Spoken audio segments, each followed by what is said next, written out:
There we go. Sorry about that. That was weird. Hi. Hello, my lovelies. My microphone wasn't working for some reason, but it's working now. Welcome, welcome in. Let me see, because the music's a bit quiet here. Try and... do it to there. And then turn it down on my end. I think that's better. Thank you for the follow and for becoming one of my children of the night. Thanos is my senpai. Thank you for the head pats and the stretch as well. Hello Lucio, hello Valentine, hello Q. Welcome, welcome in. She was a bit later than I intended because I got a little... it's not my morning. It's not my morning. I woke up. I'm still in quite a bit of pain, but and the infection thing on my elbow is not. It's not looking better, but it's changing. Let's hope for the best. It sure looks different than it did before. Let's hope it's okay. I haven't really slept. I didn't really sleep. I tried. I was laying in bed for... Hi, Cherry. Oh, me too. So don't worry. I lied in bed for about 7 hours, but I only managed to sleep for about maybe 2 of those hours. Same thing with the night before as well. I don't know if it's like stress insomnia or if it, like, I don't know if it's the pain from the, I mean, to be honest, it hasn't felt like it's the pain from the infection keeping me awake. But, I don't know. I've just, like, not been able to get comfortable. Who knows? So that, and I was like, okay, whatever. And then I've been in a lot of pain today, so I was like, okay, whatever. Toontown's got a new event. I'm gonna open up Corporate Clash, and I'm gonna have fun.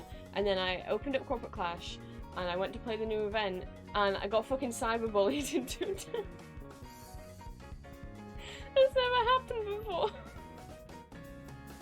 And look. It's not that, like, it was the worst experience. It's just I was already in a lot of physical pain. I had already not slept. I've already had, like, other stresses and stuff go off recently, so I'm like, you know, I was like, this is just gonna be my little relaxed time. This is my me time. And then to have someone be, like, shitty to me, like, I was like, this is it. I've never played Toontown again. This is the final straw. Like, I don't know. I probably will open up Toontown again. I'm just like... Fucking... I'm not gonna name the player, but he was cosplaying Sans from Undertale. So, fuck you. If you...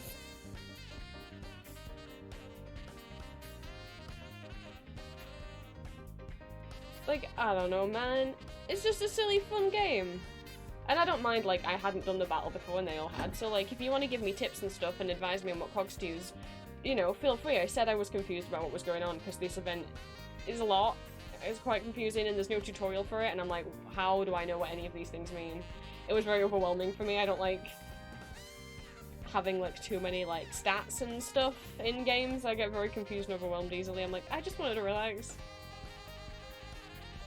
You know, but whatever. Like, if he's like, if you know, if he's saying, if Sans is saying, use this gag, I'll do it. Whatever. I want to win.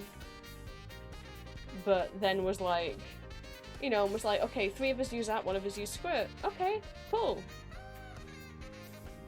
And then would change his mind and then get angry that we didn't switch quick enough, because there's a timer. You only have so much time to pick what weapon you're gonna use. And he would like be like, switch gags, when there was like 1 second left, and it's like, dude, we don't have enough time to do that. What? And then get angry at me. And then, like, said, let's use squirt and zap. And then he just kept... I was like, just get through it. Just get through it. And then my dad's like, oh, I want us to go out so we can run this errand. And I'm like, oh, I'm in the middle of this battle and I don't know how long it'll take. Ali has told me that, which I didn't know at the time, that it seems to take about 1 to 2 hours. So, oh, yeah, it would have been a long time. And, whatever, next round comes along. And he's like, oh, let's all use squirt and zap. Okay. 2 of them use zap, 1 of them uses squirt, I also pick squirt, and he just starts all caps screaming at me. Like, no, bruh, SMH, you idiot. I'm like, what? You said squirt and zap. If what you wanted is 3 of us to use zap and 1 of us to use squirt, you should have said so. You didn't. You just said, let's all use squirt and zap. Like, what? Your instructions were not specific enough. I thought I was helping, because the way that squirt and zap works in Toontown is if all the cogs get water on them, then the zap gag is more effective because they're, you know, getting essentially like electrocuted while they're wet. So I was like, well, I'll get all the rest of the cogs, I'll get water on the rest of them. But anyway, I was like, I'm not having a good time. The last thing I need is some fucking Sans cosplay in Toontown shouting at me, so I just said, if you shout at me again, I'm gonna leave. Like. And so he shouted, so lame! And then like, 30 seconds later typed /J. And I'm like, no, you don't get to, like, shout at me and bully me. And then when I say, look, if you're gonna keep doing that, I'm gonna leave. You don't get to shout, then leave. And then put /J, like, the fucking joking tone tag. Like, you know, the /joking tone tag is meant to be used for when you're joking and when you're trying to be funny, and, like, I don't see what's funny about that. Even with the joking tone tag, I'm like, really? Are you joking now? Because you didn't use the /J all the other times you're shouting at me. So I just left. I just said, like, sorry to the other 2 who I was battling with. They weren't, like, friends of his. We were just 4 random people. I'm friends with one of the other people in there, like, only on Toontown. I don't actually know who they are. I don't remember how we friended each other. But I just went, alright. It wasn't funny. Sorry to the other 2 of you. And you can't run out, you can't, like, run away from that battle, so I just literally had to, like, escape, like, press the little X in the corner of the application to straight up disconnect me from Toontown. And then I cried. Because I'm a big boy. That was not what I needed this morning. And then when I went in the car on the end with my dad, and when I was getting into the car, I whacked my head on the top of the door frame because my parents recently bought a new car and I'm not used to how much lower down to the ground this new one is compared to the car that they had before. And I just, like, was upset, and I'd just been crying, I wasn't paying attention, I just whacked my head into the car. And so that's how my morning went.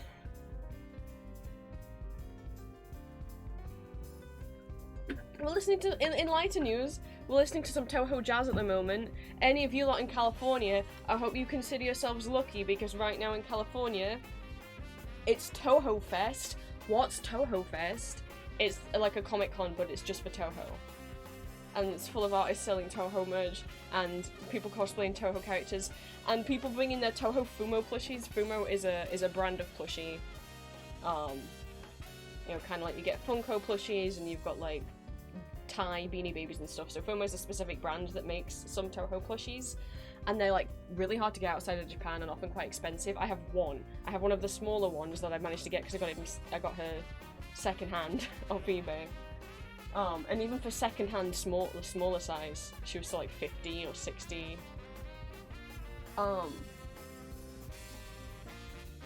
But everyone, like, bought their Toho plushies, and people have brought the Toho plushies, and they're taking photos of their Toho plushies with things, and they're, like, driving their Toho plushies around in little remote control cars. I'm like, oh, I wanna be a Toho Fest.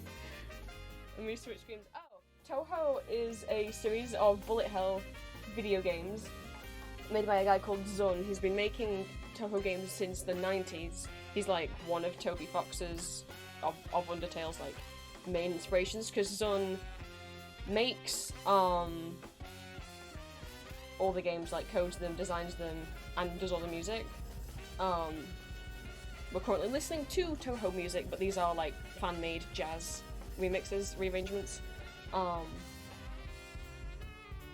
But Toho's known for, like, having, like, amazing music. It's just, like, a very simple-looking bullet hell, but almost all exclusively female characters.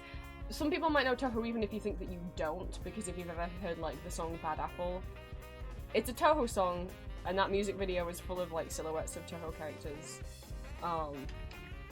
But I've just been on Twitter all the time recently, like looking at Toho Fest, looking at everyone's cool cosplays, and then also like seeing everyone's like bringing their plushies with them, and like driving their plushies around in remote control cars. And then the other image that's going around a lot at the moment is someone, and I don't know if this was someone driving past Toho Fest or someone attending Toho Fest, fucking just like was speeding down the street and crashed their car into the curb, and ooh.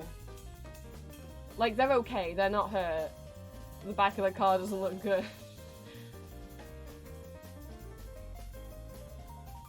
If you look at Toho Fest on Twitter, most of the pictures are like... Okay, Google Images are being weird, but I'm just gonna... This is Toho! If you've seen these girls before, they're the characters that you play as in Toho, which is Marissa and Reimu. There's a lot of Toho games. There's a lot of Toho characters. I think that's a fan-made Toho game. I would show a screenshot of an actual Toho game, though I am scared of like scrolling Google Images for Toho while I'm showing my screen. But it's a bullet hell. But it's like a little. Okay, this is gameplay from Toho. This is what Toho looks like. Toho hard. Like. You have like your little stats and stuff on one side of the screen, and then you have this mass of bullets is the actual gameplay. You're here at the bottom. The person you're fighting's up here, showering you in bullets.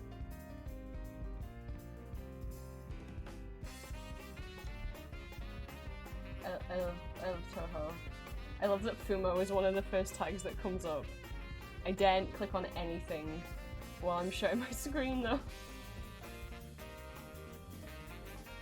Okay, this is all safe for work. Just to show you guys, this is Toho Fumo. Toho Fumos are great. This is the style of plushie. I love this picture someone's drawn of Reimu Fumo as God. These are Fumos. They're cultural icons in the Toho community. They're just little guys, little memes. Someone's put Reimu in a Burger King crown, because why not?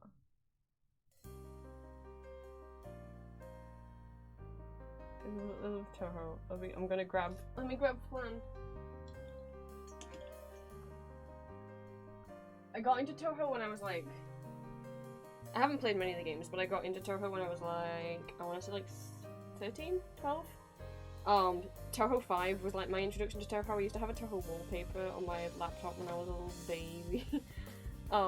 Because Toho 5, like, so all the characters in Toho are yokai, which is basically like, kind of like Japanese, like, demons, creatures. Apart from a couple of the characters in Toho 5, who are vampires. Flandre and Ramilia, who are sisters and vampires, but like, kind of like, I don't know what age they're supposed to be. Obviously both of them are hundreds of years old, but it's kind of like an Interview with the Vampire Chloe situation where they are, I think, physically children. I mean, they look like kids, but this is my little child. This is Flan. I love her. She has one little fang sticking out. She has, her little wings have like gemstones on them. Obviously these are just plastic on the bush, but she is. Her little hat comes off, and by which I mean it falls off all the time. It never stays on her head. That's my little baby. I want to take her to Toho Fair.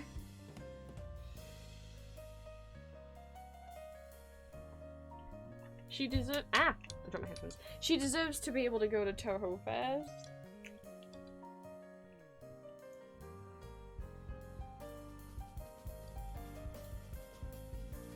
I don't know if this is the first year they've run Toho Fest. I had no idea.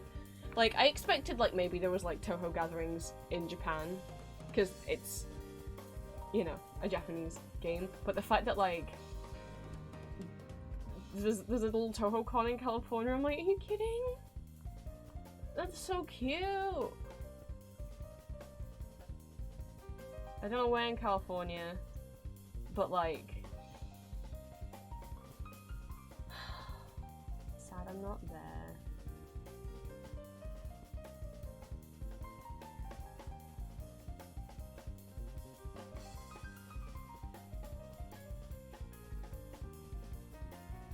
But this stream is not me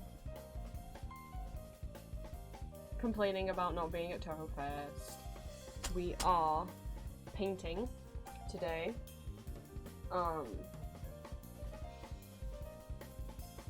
All of the parts for the dolls that are made out of clay have been baked, and now it is up to me to paint them.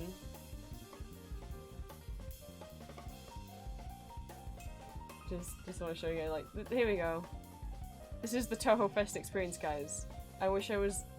Look at the celebrity guests they've got. It's chill. Oh my god, I didn't even notice the first time. Wait a minute. She just ran over Suako. We're witnessing a crime. Oh no. But see, that's how big that's one of the big. That's how big the Fumo pushies can get. Well, I'm sorry for that upsetting image. I thought Chino was just driving, but it turns out she's a criminal. I can't believe it. Hi, Ellie. Let me close Twitter down. So, all of the doll parts have been baked. I have never actually painted Fimo before. I know you can paint it with acrylic paint, I just haven't, so I'm not sure of how many like coats of paint it'll take. So we'll find that out today. I have stuff everywhere, just to show you guys first, and then I'm gonna move it. I think I'm gonna have to keep all my paints on the floor. This is the only palette I have and it's tiny. So like, all the paints I have massive tubes of acrylic. I've had for a very long time. I bought these a long time ago. I've used them for like every cosplay project I've ever done. Like, these paints are what I used back when I made my Winter Soldier arm, so that's kind of how long I've had them. So, in true fashion, because I was a fine art student at one point, if you ever take fine art, or at least here, one of the things they make you do in terms of painting classes is you're only allowed primary colours and white. You'll get like a cool tone yellow and a warm tone yellow, cool tone blue, warm tone blue, and a cool tone red, and a warm tone red, and then you'll get white, and that's it. You don't get green paint, you don't get purple paint, you don't get brown paint, you don't get orange paint, you don't get black paint. You have to make and mix all that yourself. Because the idea is that the colours look more natural that way, and it's like a skill. And don't get me wrong, like, I like paint mixing. It's something that I find quite... I don't like saying like I'm good at it, because I don't like saying like I'm good at things because it sounds like bragging, but like, yeah. I can mix paint. Like, if you give me like a colour and you're like, I need you to make this colour in paint, like, I'm like, okay, like, and it doesn't take me too long to, like, I know what to do to like match, like, colour match paint. But the idea that the teachers pushed is like, don't you dare for any of your homework or anything use like a store-bought black paint. We'll know, we'll be able to tell. And then like, one of the girls in my class, she was like the best at making black. Black is really hard to mix. Because it's like, well, so what, you just mix blue and yellow and red together? It's like, yeah, but you don't want to get like an icky brown. It's so easy to get an icky brown. It's not, black's not the easiest to make, and there's this one girl in our class who was so good at it, and our teacher just wouldn't believe that she'd mixed it. She got like shouted at for using a store-bought black paint, and we're like, miss, we literally just fucking watched it, what the fuck are you Whereas like, there were other kids in the class who would cheat by using store-bought pre-mixed black paint in their homework, and the teachers never noticed. They were just like, oh yeah, good. And then one of the girls who actually mixed it herself got shouted at. I'm like, what? Don't, like, you can't always tell, don't get me wrong. Sometimes you can tell, because, like, sometimes if you use, like, a store-bought green, or if I use this purple straight out of the tub, oh yeah, you'd be like, that looks like kind of neon-y plasticky. But so like, but what you want to do then, if you want to use like a pre-made green or purple, just add a little bit of something else to it. Like if you're gonna use like a stub-up green, just add a little bit of red to it, and then it'll look more like a natural. Anyway, that's explanation as to why I don't have loads of different colours. Wait, I'm missing one of my reds. Am I missing? Ah, hang on, I'm missing one of my reds. I'm gonna have to lean across. I don't need you guys.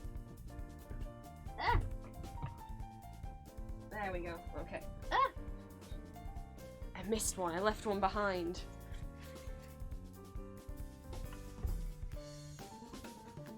Oh, you don't have to make sure I'm black paint? Good for you. Which is weird because then when we would do other things, so that's what was required for using like acrylics. But if you're using oil paint, you just had to buy your own, so like they didn't really care. And if you were using watercolor, they didn't care. And like when we were doing printmaking, like intaglio and lino printing, there was pre-made black ink. We didn't have to mix, you know. So what I have, I've got two. All of these are like Reeves. They're just like cheap acrylic paints. We've got like a cool yellow and a warmer yellow. I'm gonna put all these on the floor, I think, is what we're gonna have to do because I don't have enough desk room. And then I've got my warm red and my cool red.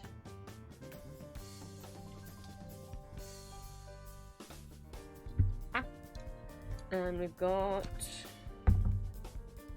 warm blue, cool blue. There's not, wow, the blues don't really look that different on camera. This is basically blue, and this is more like a turquoise, which the camera is not showing, but like, just trust me, this is like a turquoisey, greeny kind of blue.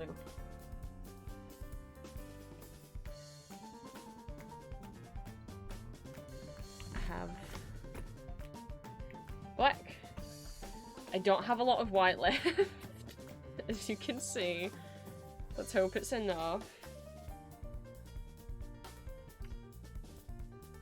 I do have a purple. I don't have any. This is the only store-bought like mixed color that I have. I don't have any pink. I don't have any orange or green, but I do have purple because one, I find like purple one like the hardest color to mix, one of the hardest ones to mix.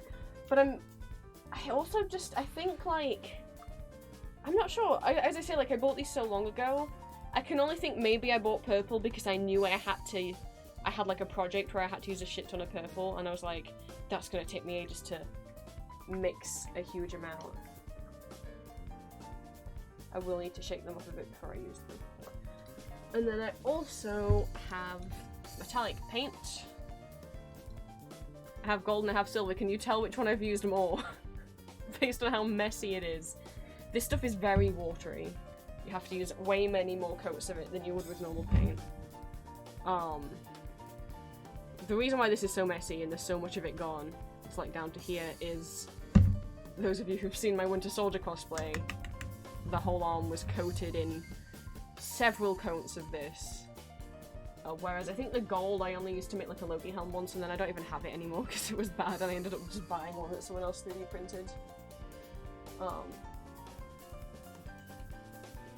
But to like, can I easily get anything I've painted with it to show you guys what it looks like? Is a good question. My Winter Soldier arm is right at the bottom of this thing and it's very crushed. Do I have like any prop weapons that's easy to get to? I did, now I realise I have no clue. I sorted out all my cosplays and now I don't know where anything is after I...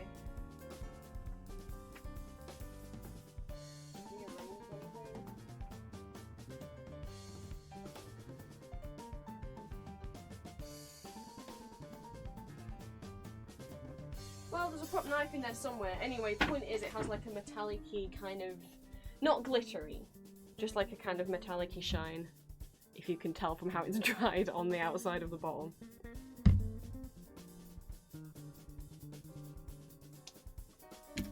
So them's all my paints that I got to work with. I only have a tiny palette. I used to at one point have a big one, but I don't have that anymore, so all I have is this.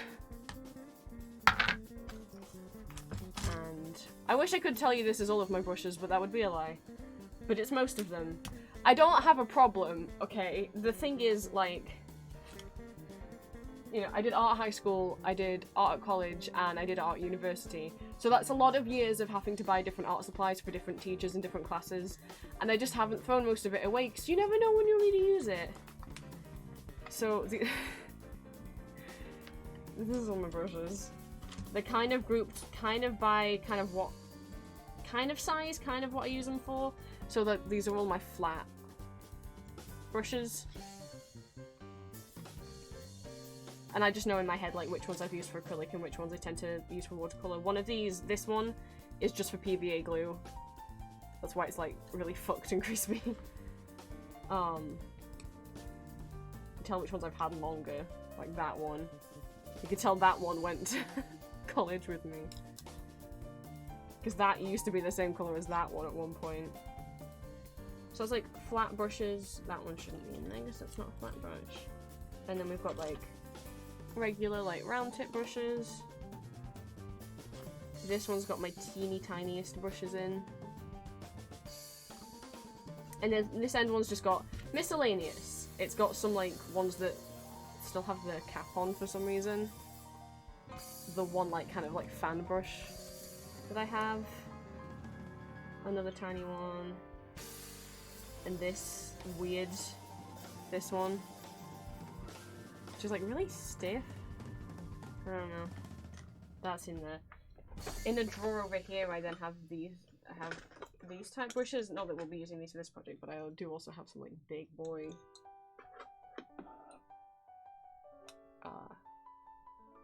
painting brushes. And in that drawer as well I have some sponges which I have used for paint as well. I used to have some smaller pieces of sponge that I'd cook. I also have an old toothbrush in this drawer as well.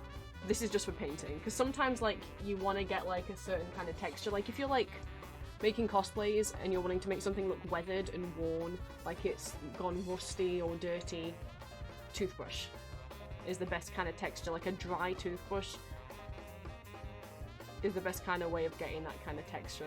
So this is just for paint. Don't put this, doesn't go in anyone's mouth. I think that's all the brushes I have. The only other brushes I have are like makeup brushes, and then one of these smaller ones I took and is over with my makeup stuff because I just use that for face paint. Like whenever I need to do like tiny face paint details in cosplay. So that is that's what we got to work with. Let me pour myself some more water.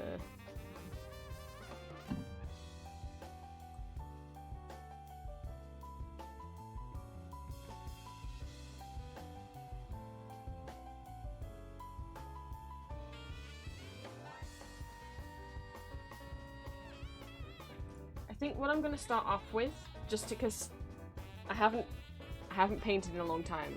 The last time I painted anything would have been when I was at university, and I can't even think what the hell it would have been that I would have painted.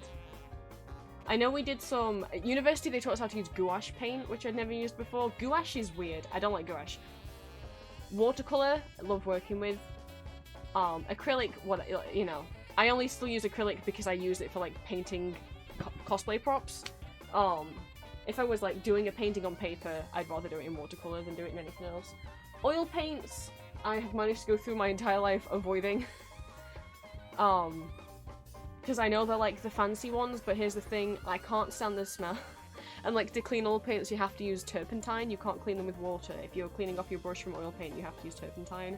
And I can't, I'm real sensitive to smells, and I can't deal with the smell of turpentine.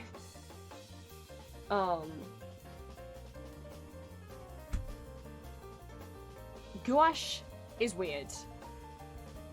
It's like kind of like the consistency of like an acrylic paint, but so I don't get why we couldn't just use acrylic, but gouache like dries a different colour than it is when it's wet, which just sucks. You think, cool, I've mixed the perfect colour, and then you put it on and they always dry like slightly lighter and slightly duller, and you're like, why? That's the last time I can remember painting. Like on paper. The last time I actually painted would have been painting Fishbones, which I would love to get Fishbones out and show you guys. But I can't. But I think Fishbones is the last thing. So the massive shotgun I made for my Jinx cosplay. Oh no! No, the last thing I would have painted would have been my props for Victor. That's why there's even more of the silver gone.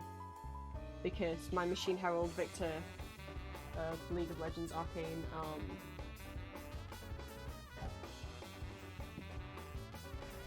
mask and arm. I actually need to get more water. Hang on guys, I need to BRB. I know I only just started. Bear with me. Thank you for the looks, those of you who looked. I'll be right back.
Alright, sorry about that.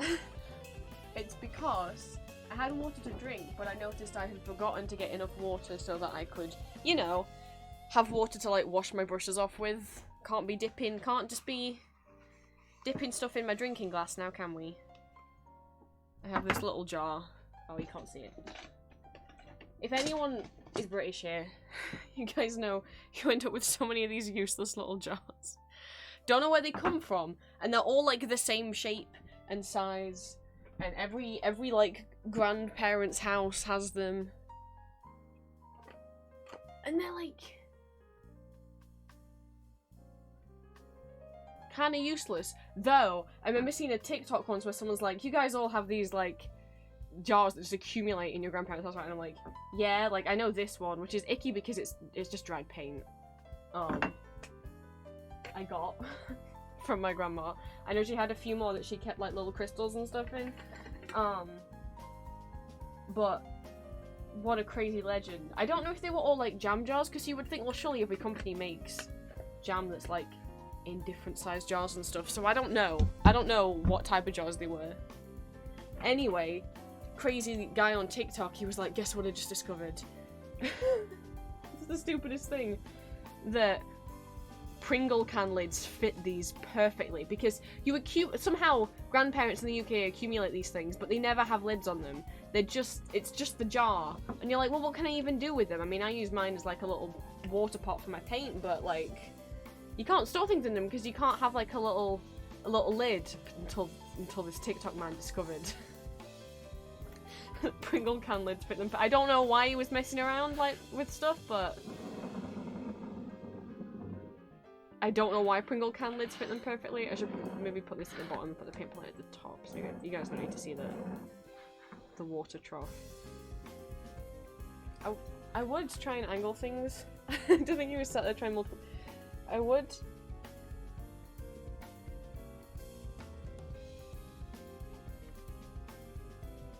Can you twist, please? I can't get it to twist. Maybe it's going as far. Maybe it's going as far as it can. Hello, hello, Fang Titan.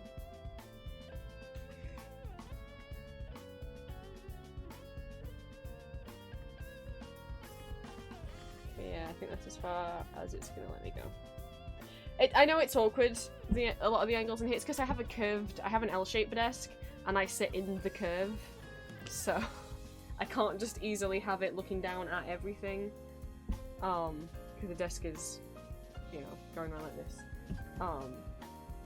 So let's grab the stuff that I've got to paint. Actually try and do what I was gonna say is, because it's been so long since I have painted anything.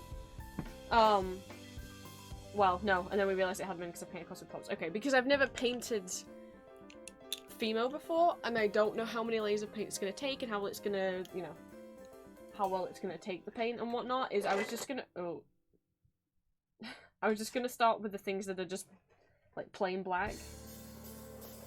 I got so upset, oh my god, after I like made everything, I put the tray of everything on the floor right after it came out of the oven. I tripped over it, and all the hands and the ears that I'd carefully, you know, had left like paired up together with the ones that match, all fell out and got all mixed up, and I was so upset. I thought maybe I could paint them directly on this tray, but maybe not. I don't have a crazy amount of room on my desk. And is that going to be annoying to see like the reflectiveness of the... Ow! Caught my elbow on my chair. Nothing can touch it. It's I'm not going to describe what state it's in at the moment, but it's not a nice one. So I figured I'm going to start with the things that are just meant to be plain black. And then once they're painted, I was going to leave them on here to dry because I don't have anywhere else to put them. But yeah, everything's as hard as a rock now. Getting a new dog tomorrow? Aww. I hope he fits in well with you and your family.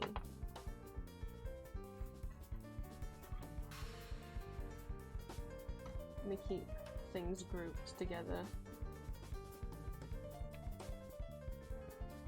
Oh, but they were in like a line, so I knew whose were whose. Okay. Fuck, it really stings. I'm gonna do my best to not have my elbow in camera because you guys don't want to see this. Oh, it looks like it's getting bigger.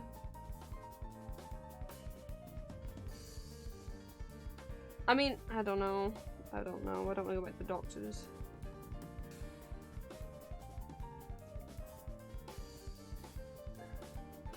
It fucking hurts. It just looks like a massive pimple is what it looks like now. No, I haven't started painting yet. It's like, it was like a tiny whitehead and now it's like a massive whitehead, by which I mean...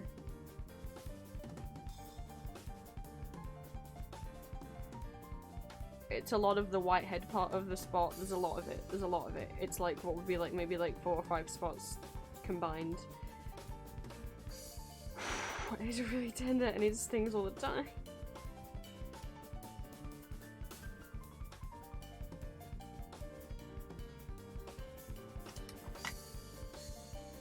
The hug. I might, before I paint. Sorry, you guys have to deal with me doing this on the stream. I'm just gonna give it a quick moisturize. Hopefully, you know, it's just a pimple and pimples go down on their own, but I've never had one of this size, and I've never had a yellowhead on anywhere that, or yellowhead, whitehead spot, whatever you want to call it, on somewhere that like isn't my face before. But apparently this is what stress is doing to my body. Ow.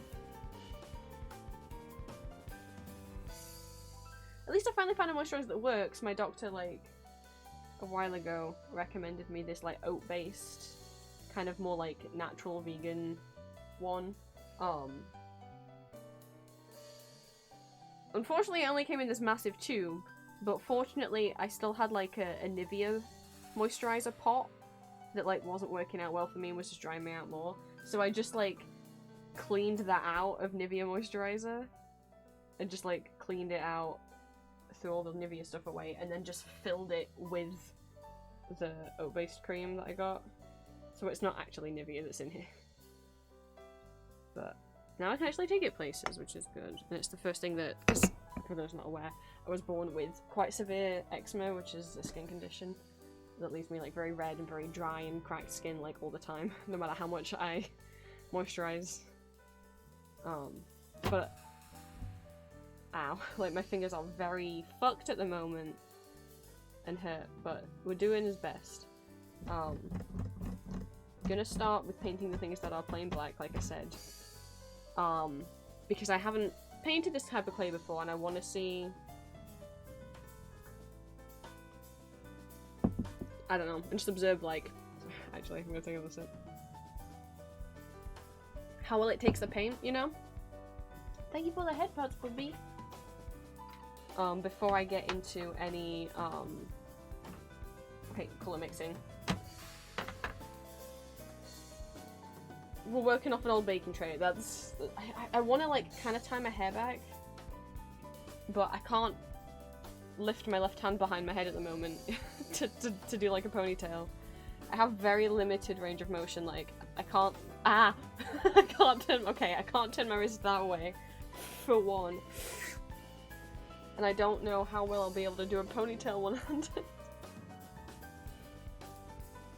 Like, I can kind of do this, like, 90 degrees, but I can't lift, my left arm can't come up with me, that's as far as that can go. I can't make it go up with the other one.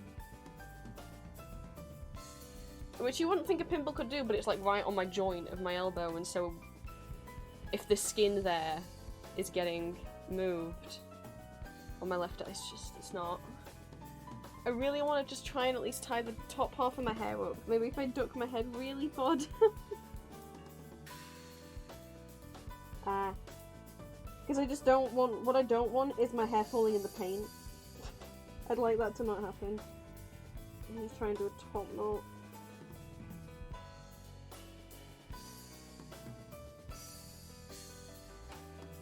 I don't know if I grabbed enough hair. Not that I can do like a proper top knot, because my hair is really, really thin, and there's not a lot of it because of the eczema situation. My scalp's just not very good.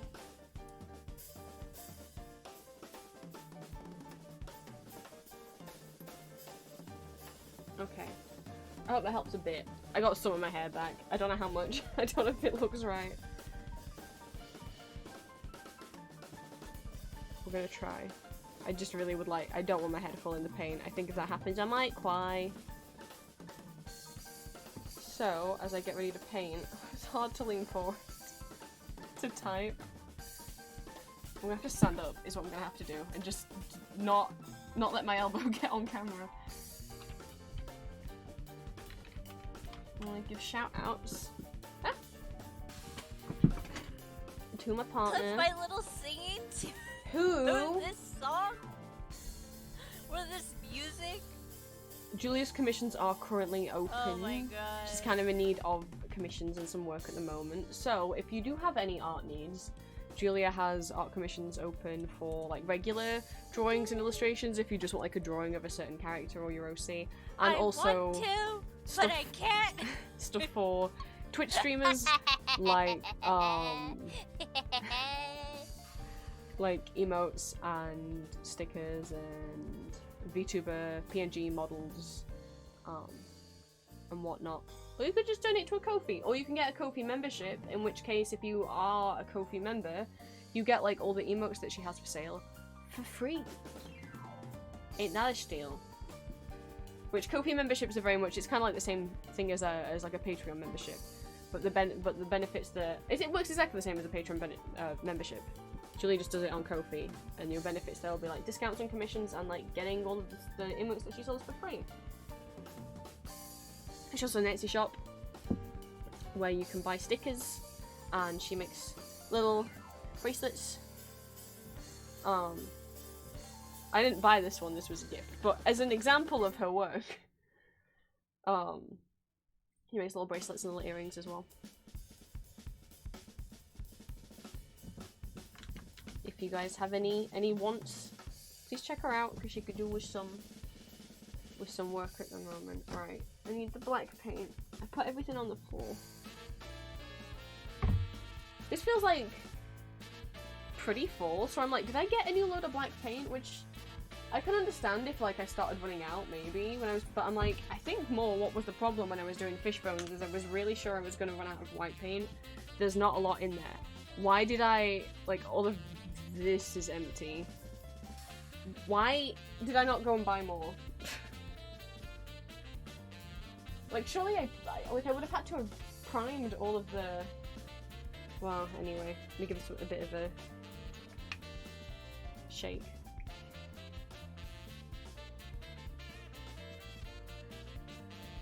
Just because I've had these that long, if I don't shake them up beforehand, they can come out kind of watery.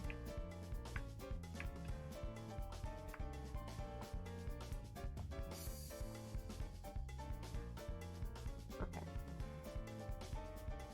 A lot of them also, the hinge just snapped off, so a lot of them don't have a working hinge anymore.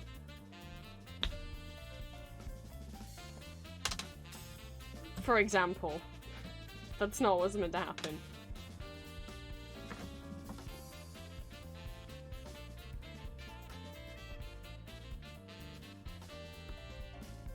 We got some paint. Just putting a little bit in for now. Yeah, Julie's Swinglebird today! Julia was throwing up a couple days ago, and then yesterday she didn't throw up, but her tummy was, and her chest and everything was quite sore from throwing up.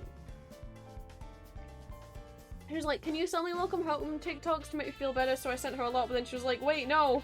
You're sending me funny ones and I can't laugh because my chest... I'm sorry. No. I try not to use the same brushes for acrylic and for watercolour. Not that I ever fucking use a watercolour anymore anyway, so what does it matter? To be honest, for these I could just use big boy brushes.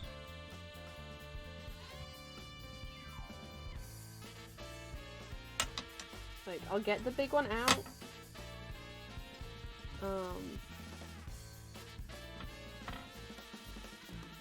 I mean, that's clearly been used for acrylic. I think, to be honest, I think I used the black-handled ones last time, because I think sometimes...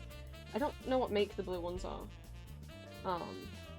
A bunch of these are from a bunch of different brands. The blue ones do have the rubber grip on them, but I found that sometimes with the blue ones, the bristles fall out, which fucking sucks, whereas, like, these ones, which do better, were from, like, I don't know, Lidl or something. Not like a proper art brand.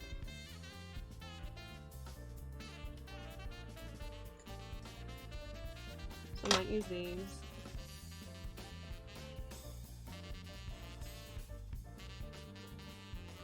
And I'll pick some other brushes out when I need them. For now, these things are just going to be entirely black. So, sometimes I wet a brush first, sometimes I don't. I think I don't want to do this because I don't want the paint to be too watery. But as I said, like, I don't know how this will take paint. I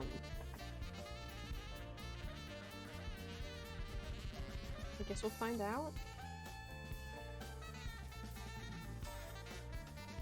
Oh, that's strange. Okay. So, kind of okay, but if you can kind of see, like, round the edge of the brush stroke, you can't tell. But it's gone, like... as if the paint was too watery, which I can't make it. No, I don't need to, because the clay's white, so I'm not putting a base coat on. If the clay wasn't white, like, if you were working with, like, a regular clay that you kind of put in the kiln, which are normally grey, or an air dry clay, which some are white or some are like a brown, then you would need to prime it with white paint first. But considering that this is already white, there's not really a need to prime it, because the clay's already white. If the clay wasn't already white, 100%, like when I paint cardboard props, obviously, it's cardboard coloured. So, okay, that's a concern. I was told, do I need like a primer? I do have one. I was told you could just paint acrylic onto this, but it is... unless you just need many coats of paint. I should have tested this off stream, I guess. If you guys can tell, it's like really... it's acting like this is very watery, which it shouldn't be. But it's kind of gone like there's loads of tiny little holes in it. Well, I did have a primer. I had Mod Podge. At one point. I don't know where it is. If it turns out that... it might just turn out that you need a lot of coats. I guess I should have looked this up before stream, but I just know people who've like been like, yeah, I've painted acrylic, and I was like, oh, on Fema, and I'm like, oh, okay. It might just be that it needs a lot of coats.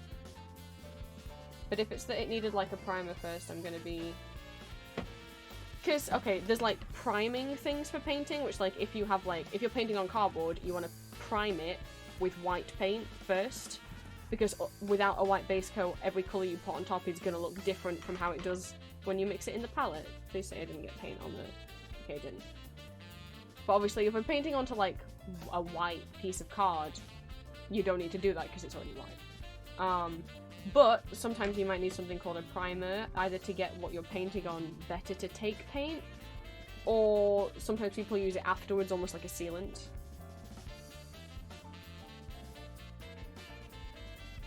I'm hoping it's just that they take multiple coats of paint. Otherwise, this is going to be a problem for me.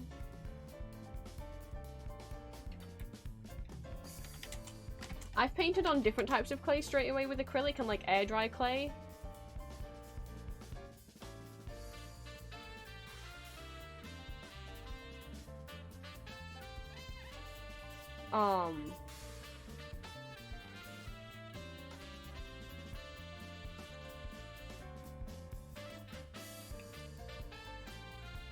Like, I have air dry things I painted with clay before and they were fine. Can you use acrylic on polymer clay? Yes, but there's a catch. Oh no.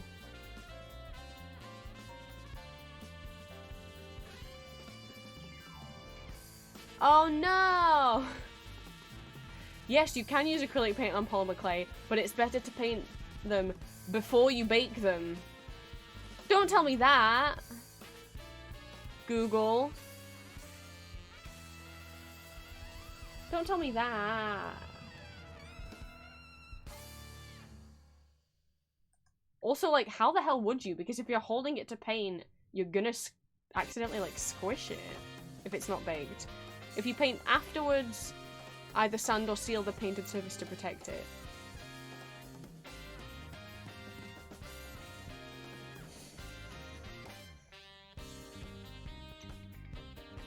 Why would you tell me this? This is not what I was told before I started painting. Water-based acrylic, it's a bait. Oh, wait. Sculpey. Oh, this is Sculpey. Water-based acrylics are great to use on polymer clay. Just remember to paint before you bake them. Why would you tell? Why? Let's hope it just. Oh no. Why would you tell me I'm meant to paint before I bake?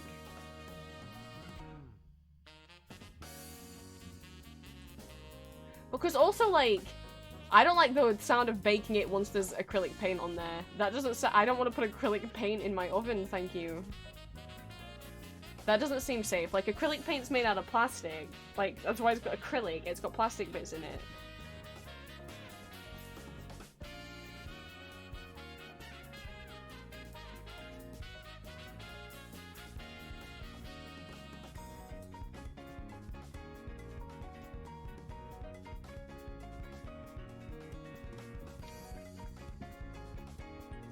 Acrylic on female after baking.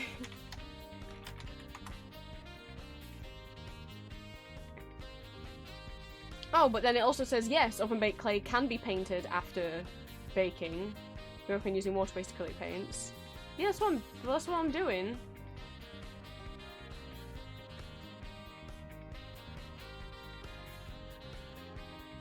Well, now, like, the Sculpey website, which I don't use Sculpey because I don't think you can buy Sculpey in the UK, I use Female. But they're very similar clays. So, before I was on the Sculpey website and it said it's best to paint it before you bake. And now I'm on the Sculpey website again and it says it's actually best to paint them after you bake it. Because if you paint them before you bake, once they bake in the oven, the colours will be different once they come out. How can you have a painting tips blog post on your blog that says paint it before baking, and then like and then another post that says to paint them after? I mean, I can always do another test patch. One of the things said sand it first. So if I can find my fucking sandpaper. Oh, goodness. Oh, it's right here. Have a little wedge of sandpaper. I don't remember where I got this from. So I can always do a test and see how it goes after being sanded. On something. Maybe not the rim of the hat, because you'll see the rim of the hat. Well, it's gonna have to be on the hat though, isn't it? It's not gonna hurt it.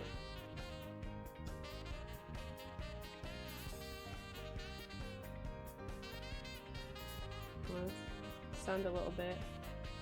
It doesn't immediately sand. Do you guys want some sanding ASMR? I mean, it's getting like bits of dirt off it, but it doesn't feel like it's really changing the texture all too much.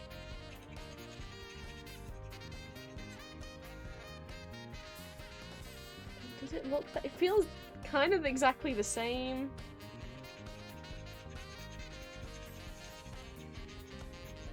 And if it requires a shit ton of sanding, I don't have the patience for that.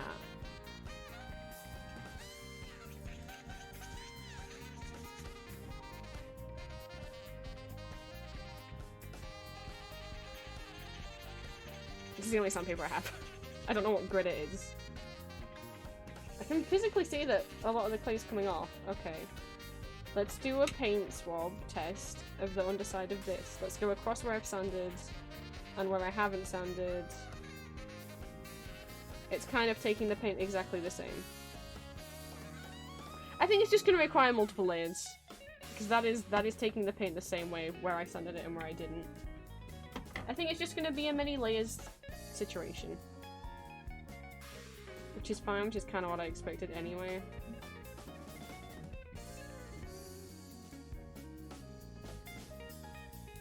But you can see it's kind of getting all these little pockets in it. Which is what was concerning me. Because that can happen on paper if the clay is too... Or like on plastics as well, if the clay is like too watery. Which I just didn't expect to happen is all. But if it just requires like multiple layers, that's not a problem. The idea of painting it pre-baked makes me feel like I'm going to set the oven on fire. Melt the paint. I can't. Or, well, that's interesting. Some parts of it take it a lot better. I think it's just going to be many layers. Hi Cat, we're painting the dolls. It's gonna be a many layer of paint process. And I don't know how long it'll take to dry on this stuff.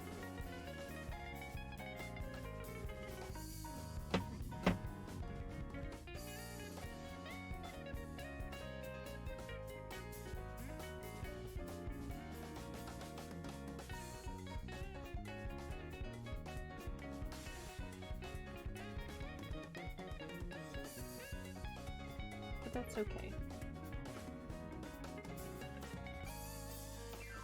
Okay, it doesn't look too long to dry because that top's already dry.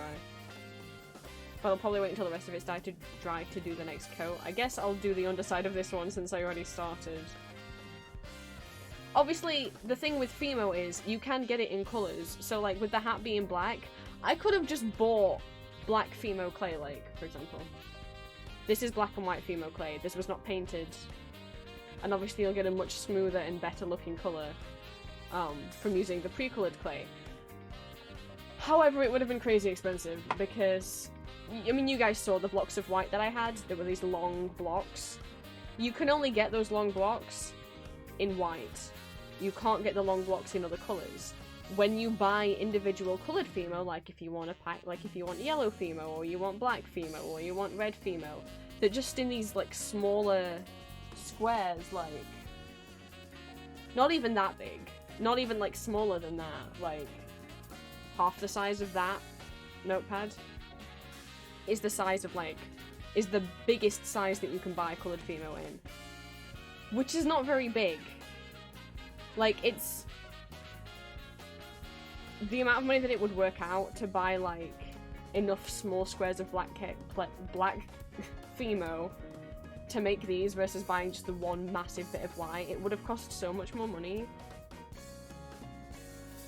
And like, obviously, sometimes it's not really going to work because you want a specific colour and they don't do every colour in the rainbow, you know, like every possible colour that you could want to mix.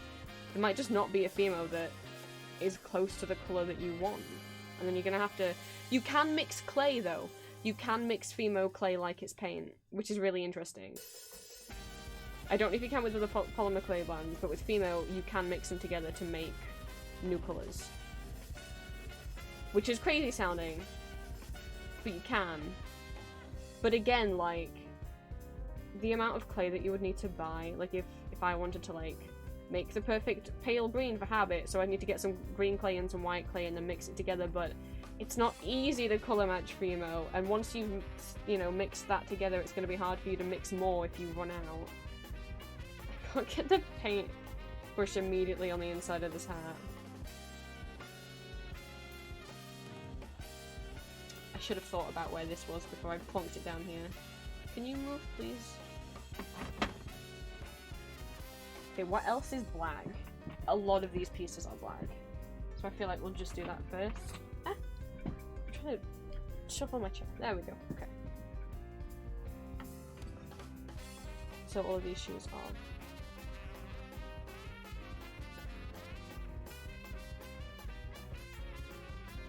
No, I was gonna say, I was like, wait, did I want to glue the magnets in before I painted them? But then I thought, no. No, because I don't want to accidentally get paint on the magnets.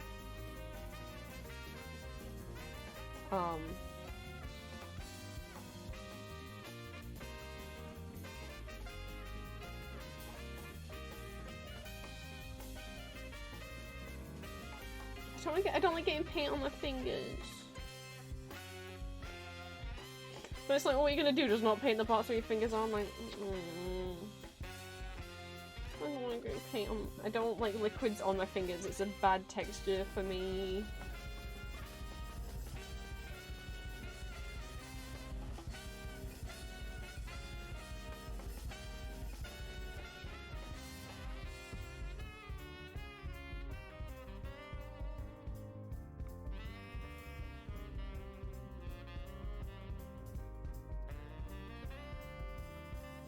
Yeah, no, I don't want paint on the magnets. So...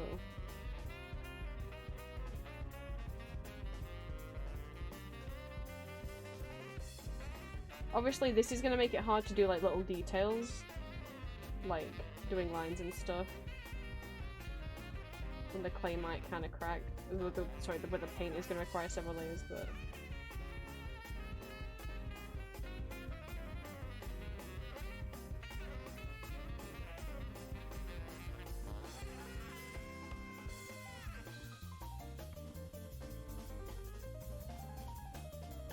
Just have to toughen up. It makes me want to throw up getting like cold, wet paint on my fingers. It's a really bad sensory experience for me. Maybe I should think about wearing gloves when I paint. I already kind of want to like. I'm very sensitive to like sensory stuff, and that's not what I wanted. It's not what I wanted. I'm gonna dip my fingers in my paint water.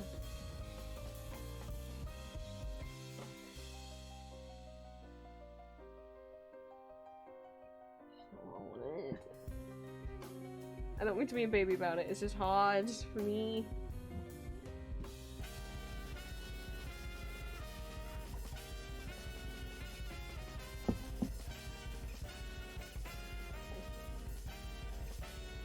I want to wait until all of that dries till I start applying the second coat. Oh. What the tweezers?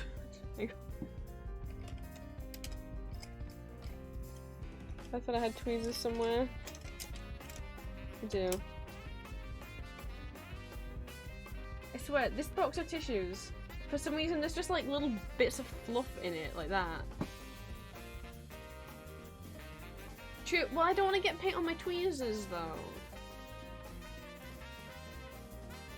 But that's not a bad idea.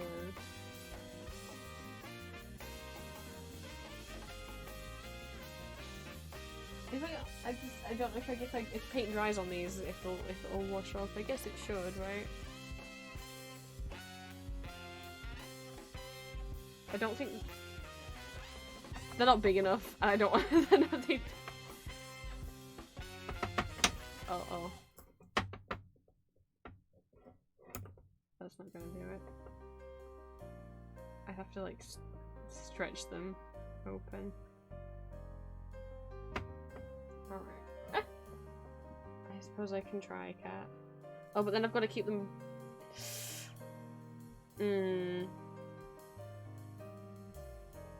Because I was holding with my left hand, which is fine. My left arm's very weak at the moment, and, like, squeezing and... Holding things is okay, but if it's got too much weight or, like, squeezing anything is hard, so I'd have to, like, hold these... pinch these with my left hand. And because of the pain in that arm at the moment, squeezing the tweezers together with that hand. Hang on, I'm gonna sneeze.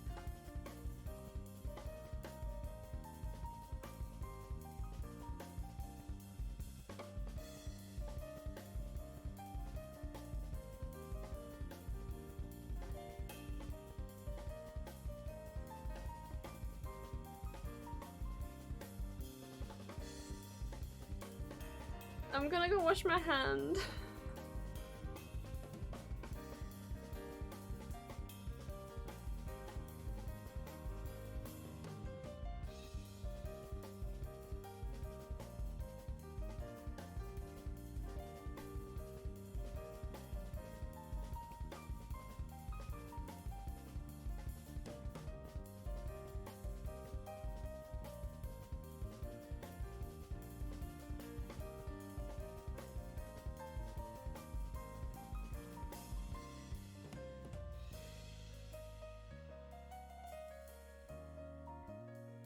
I hope you're ready for some more of the real thing there, Than, because I bet you some and I won't be taking sneezed all over my hand. for an answer. What is this? Okay. Thank you for the hydrate.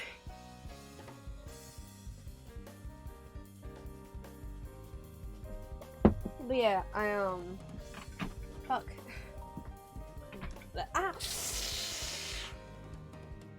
Sometimes my chair doesn't roll forward and I had to put a lot of gusto into it, and in my gusto-ness I knocked my elbow against something. Okay. The problem is that it kind of hurts to tweezer at the moment. Shit. with that hand.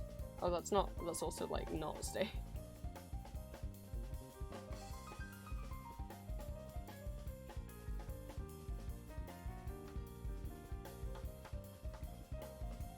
With the smaller pieces, like with the ears and the hands, I think this is the way to do it.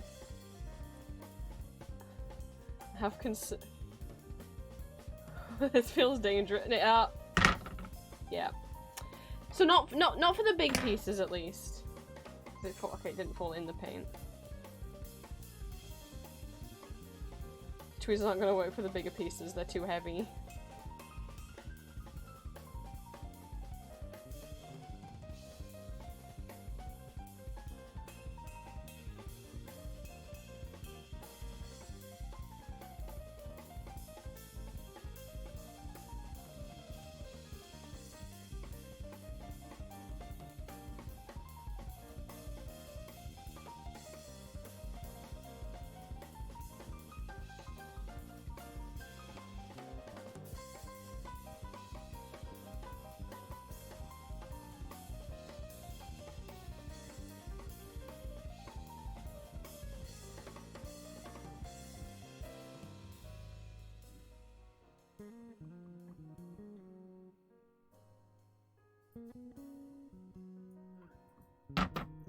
Yeah, that was gonna happen.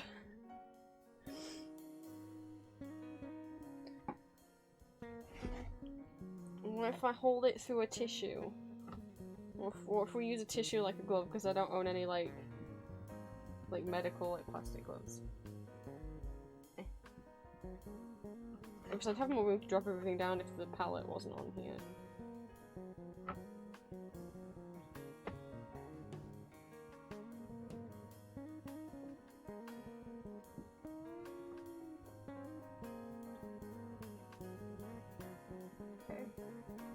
Some of that's dry, but there's still a patch here that isn't. And I'd rather do the coat, you know, the second coats all at the same time, you know?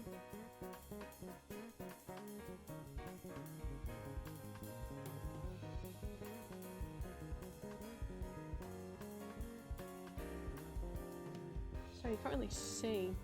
I should tilt the camera down more, because I can't really reach forward with my left arm. Also, just like turning my wrist around hurts. Doesn't hurt my wrist, but the act of turning my wrist does turn my whole lower arm, which in turn does cause, you know, everything under my elbow to shift, which is what's causing the pain. You're craving mac and cheese? Do you have access to mac and cheese? Oh god. Okay, I'm gonna try and...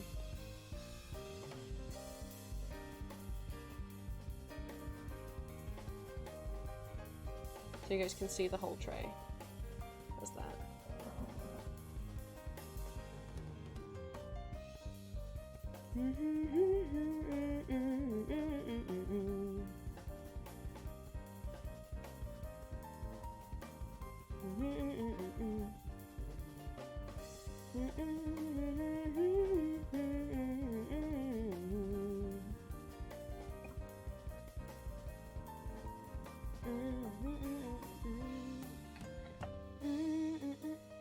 Maybe too much of the paint comes off if I do it like that.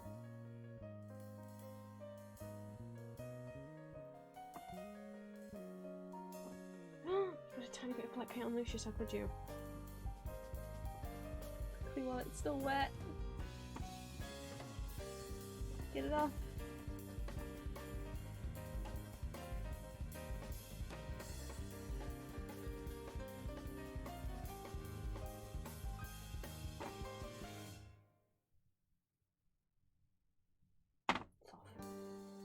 See if I can make it from scratch. Ooh. Ah. This is a lot of moving for my arm.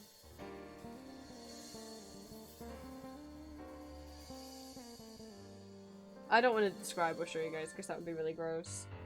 I'm almost like, but I want you to know my pain, but...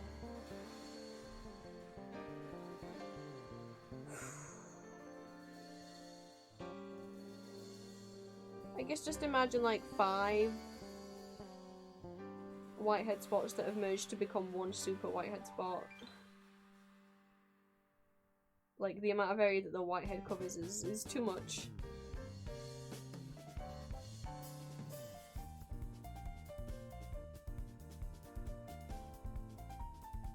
I didn't even straighten my lure out to see if it still swells when I stick it out. I think I know that it will.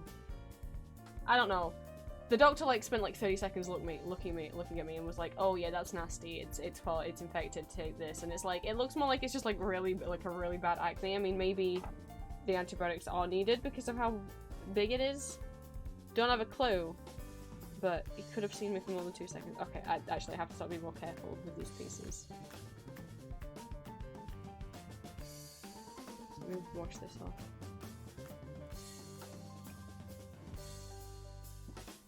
Because the bottoms of these are... is the bottom... oh, I'll have to get it up. The little triangles on the side are gold. I don't remember if the soles are.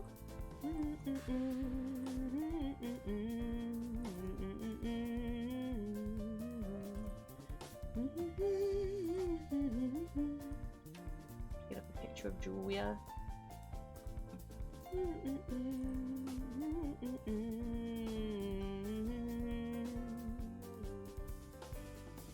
I might be misremembering that the soles are gold, but I want to check, because if once there's black on there, I can't paint anything else on top.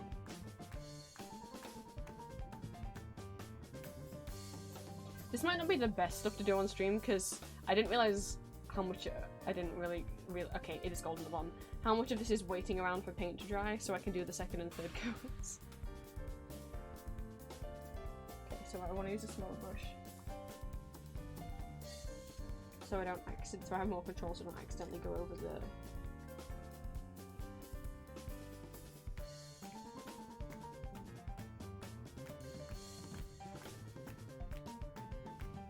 That's small enough.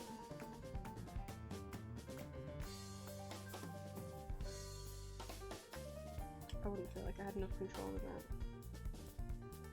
But I would like to use a flathead one so I can try and keep that line straighter. I could use this one.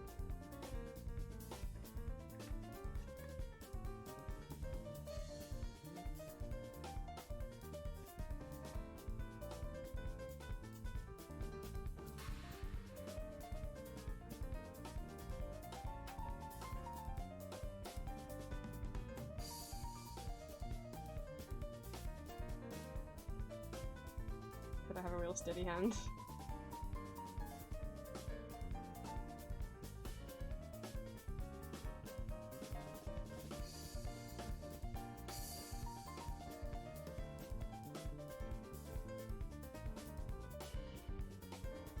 I should have really done the black last, done the gold first, and then do the black on top.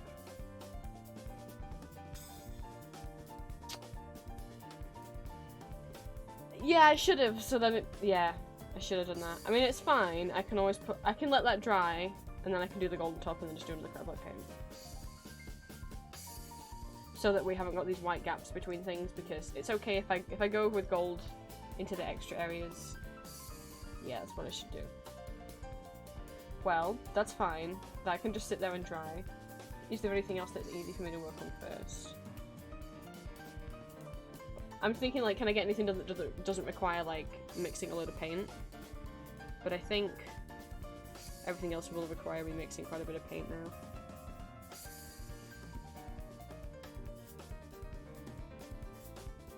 What should I start with?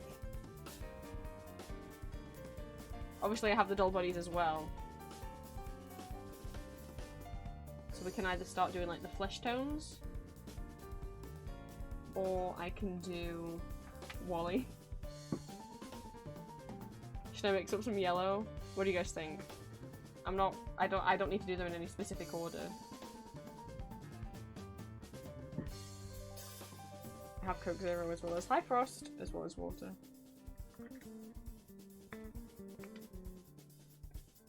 Do I remember to set an alarm after I ate? I actually messed up my med schedule today.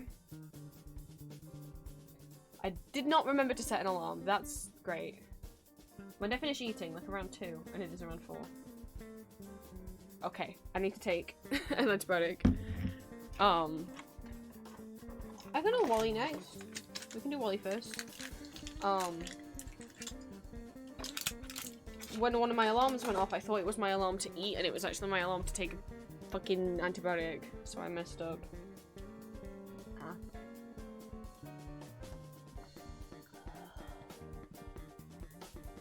It just means I'll have to stay up later because I have to take 4 a day. And they have to be, like, spaced, like, 3 hours apart. I feed 4 hours because, I mean, it depends obviously how long it takes me to eat food. Okay. That means I'm allowed to eat. Oh yeah, this will have to be a shorter stream, by the way. That means I'm allowed to eat in an hour, and I forgot. This is why I shouldn't have streamed late. Okay, I'll only be able to stream for maybe an hour or 2 more because I need to make sure that I have finished eating by 7 p.m. And if I do that, then I will be taking my last pill of the day at like midnight. And if I don't manage to do that, I'll have to stay up until like 1, 2 a.m. to keep and I don't want to do that. So we can do Wally next.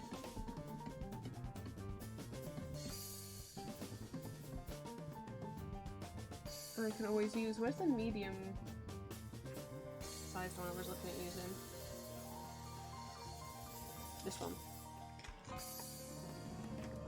For the yellow. Let me grab him.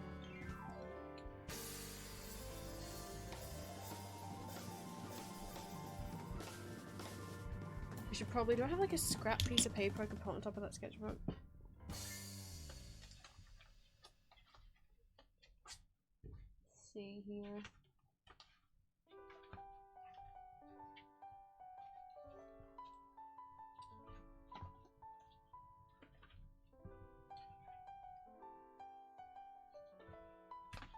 This'll do.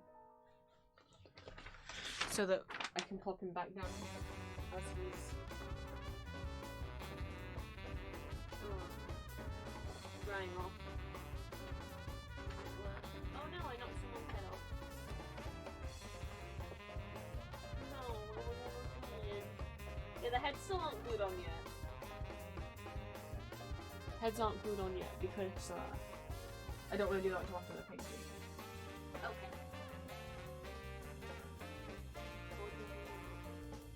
I know you guys can't see that, but there's only so much room on this desk, and there's only so much that the camera can pick up. We get up a picture of the man himself. We get up a picture of Clown's art.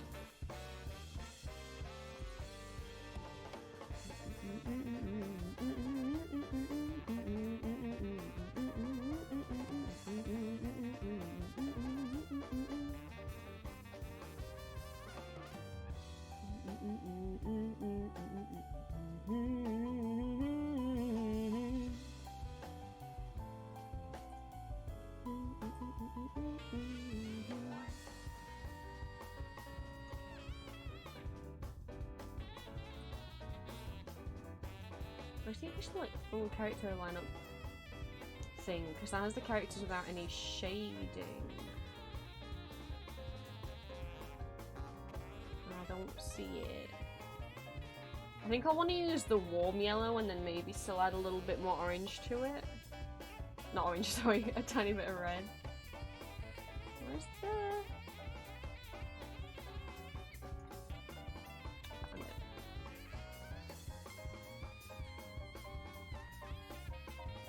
So we'll be looking at, Morning Angel. I'll be looking at these. What? Oh, no, no. Fuck. It's over there. Hang on.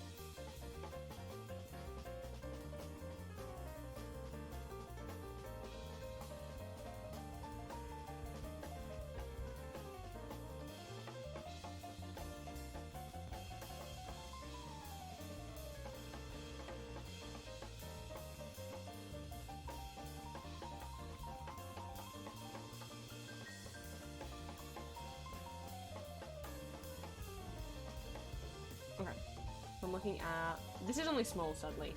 But this has, like, the characters done without...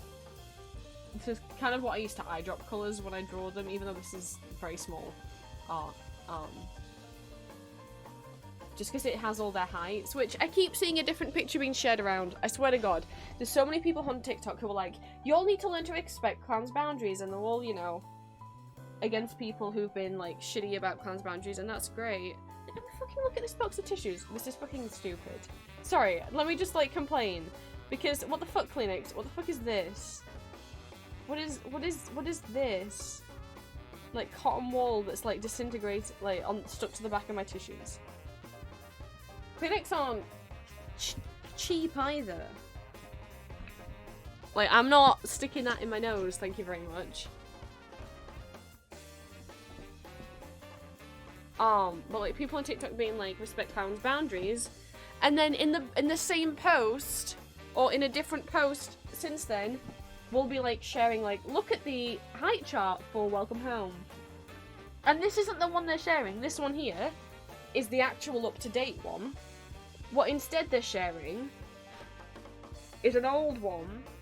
Because one of the things that Clown said in their boundaries, you know, don't draw not safe for work art, and also not to share any art that's from before June 2021, because before then the characters had old designs that aren't their actual current designs and are like factually incorrect, like which in that old lineup probably has like a striped jumper instead of the blue jumper and sweater, cardigan, whatever you want to call it.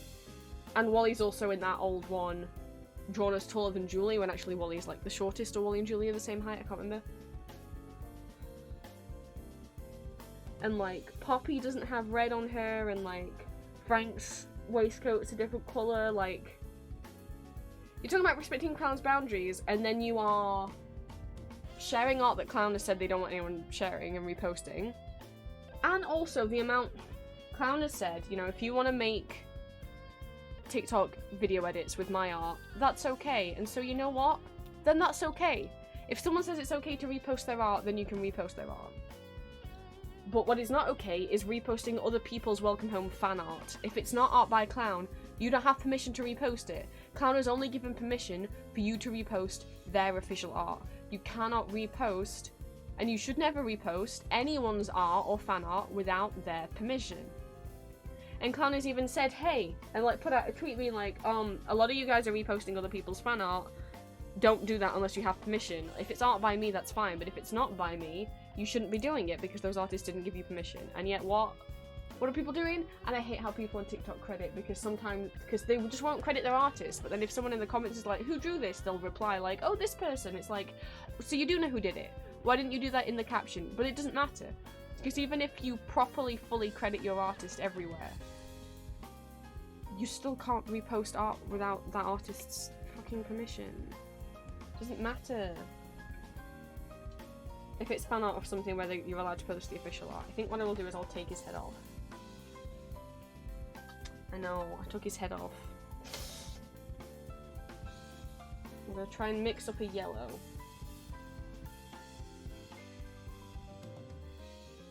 So I want the warmer yellow. Shake it up.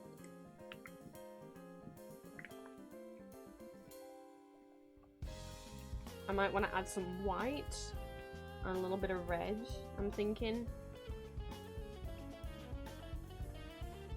Matt Pat making a live? No! Fuck. The one thing I want is Matt Pat not to make a video. So, because the thing is, like, as much as Nightmind's video got a lot of attention, Nightmind was kind of told. He covered it because his followers asked him to, and I think his followers told him it was an ARG. I can't remember if he refers to it as an ARG.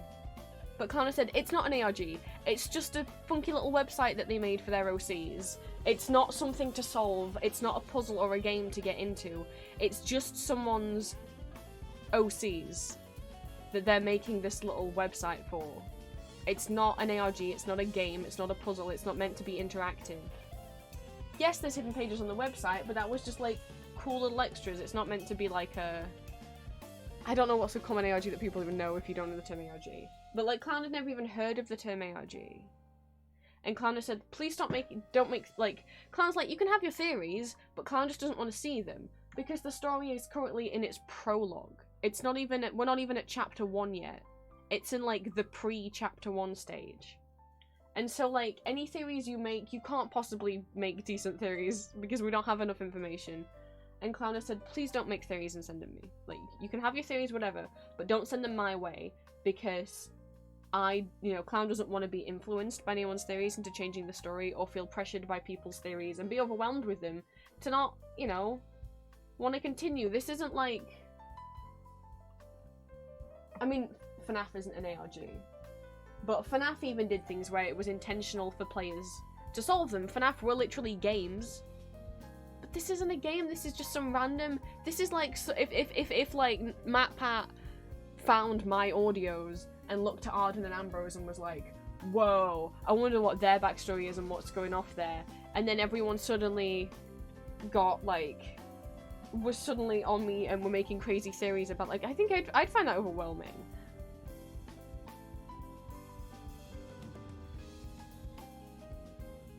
And especially because, like, these were Clown's little comfort characters. The best I can explain it to people is it's like, imagine if someone started making theories about your childhood, like, stuffed animal.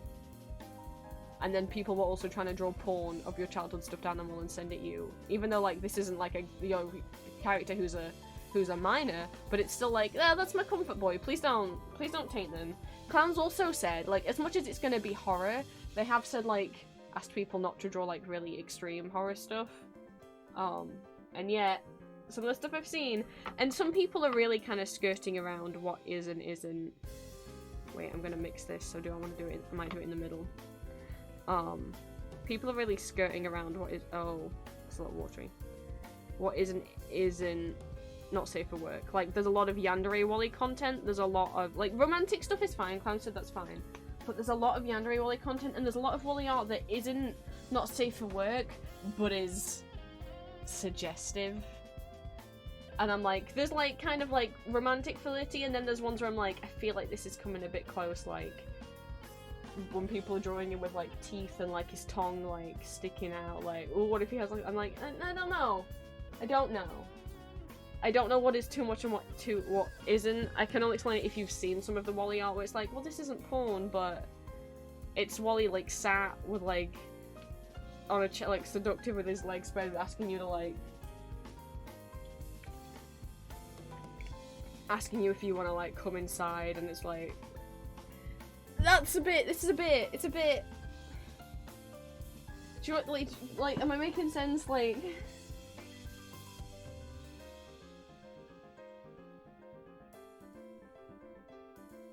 to be honest, off the bat, that's not like the worst colour match, but what I want to do, I don't have a lot of white left.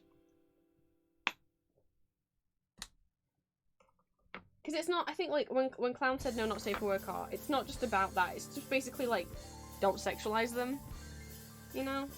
You can in your head, and you can in private. God, there's so many paint chips flying off this. I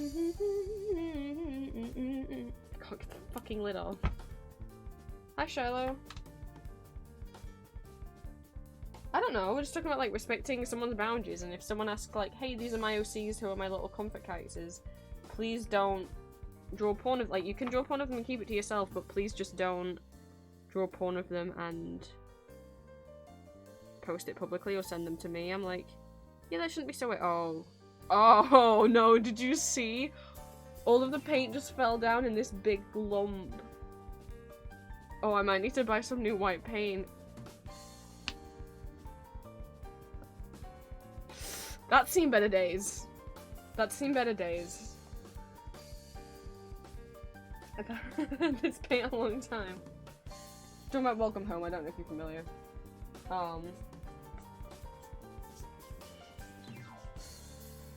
And people even comparing it to stuff like FNAF. It's like, yeah, but FNAF was like something that Scott, yes, at the start was an indie project made by like one person. But like, it still was made to be like a product that people consumed, you know? You had to buy it, whereas Welcome Home's just like someone's private little fucking website, like, you know. Where's my, which is the warm red, which is the cool red, you're the warm one.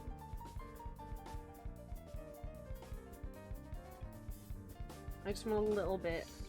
But hello, Shiloh, welcome in. I am painting the dolls that I've been making. They are all baked and now they are getting painted, and we're talking about Welcome Home because I said, like, while we're waiting for the first coat of paint on the black pieces to dry, I was like, who should I paint next? I could either do like the human ones and do like a regular skin tone.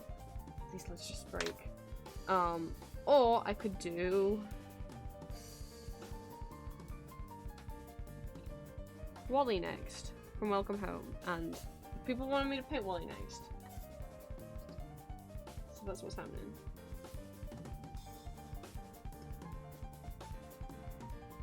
I'm glad I remembered I had the metallic paint, because then I can do the crown.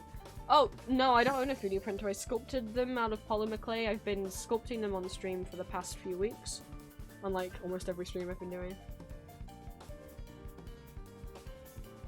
I'd love to own a 3D printer someday. We don't have the space in this house. No, they're clay.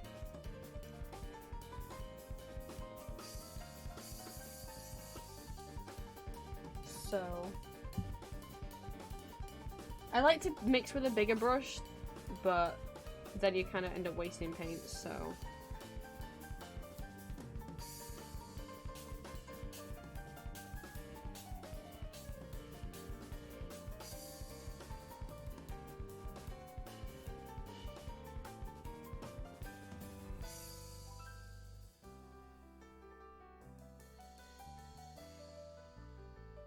The thing is, it takes a lot of white to lighten something up. But I need a lot of the paint. It would have been better if I just mixed it off to the side, to be honest. Or even... I know I should have had the white first, and then put the yellow in, but I need a lot of this colour.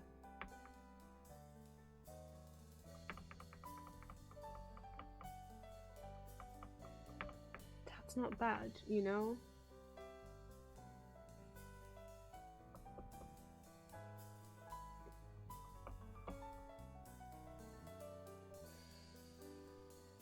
But I do want to add red to it to make it a little more orange.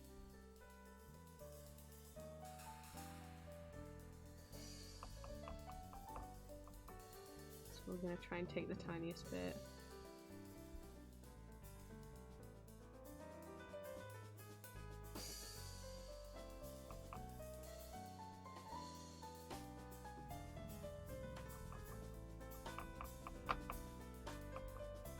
We still need it to look very clearly yellow.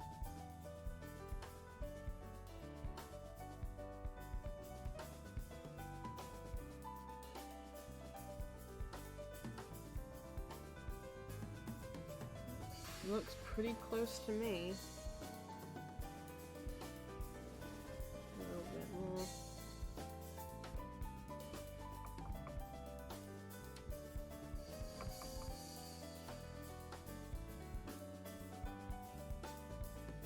Because some people drawing in very neon yellow, I'm like, I don't want to go too, like, if you actually look at his model, because a lot of the time he's blushed with orange, which is the way I'm going to blush.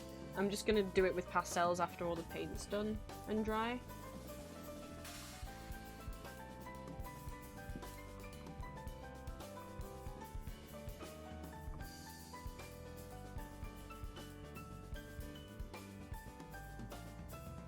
I think I'm happy with that colour.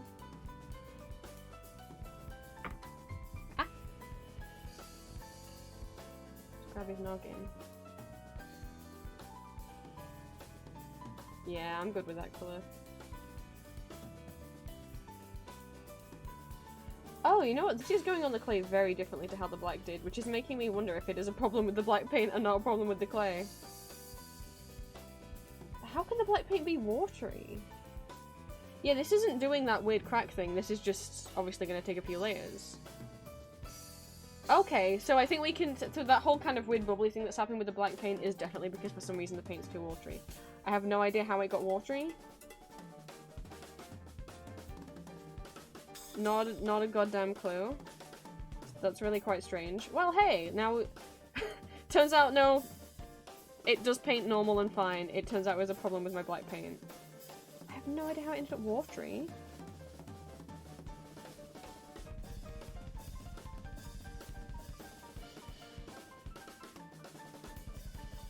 Oh, well, I hope the art streams are relaxing.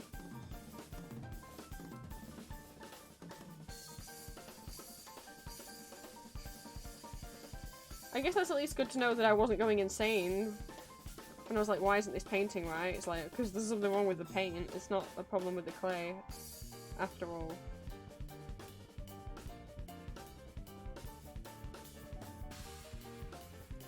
I mean, they are all kind of old, but... Like, I'm not gonna lie. But... For some reason, it's only that, like, they're all the same age, all these paints.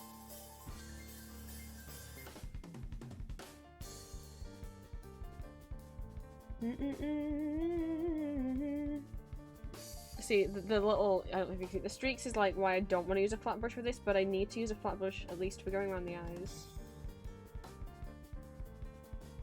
Because I can't be as neat with a, like a round tip brush. It's all coming together.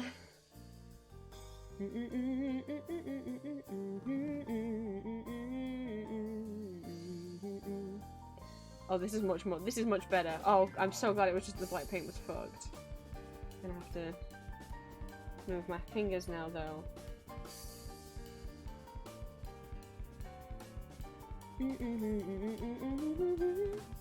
Though, you know, I could just stick his head back on. Oh, Frost, I just spent 10 minutes sending an email. Oh, well you- ah! Wally, don't move. Well, the important thing is it's over now.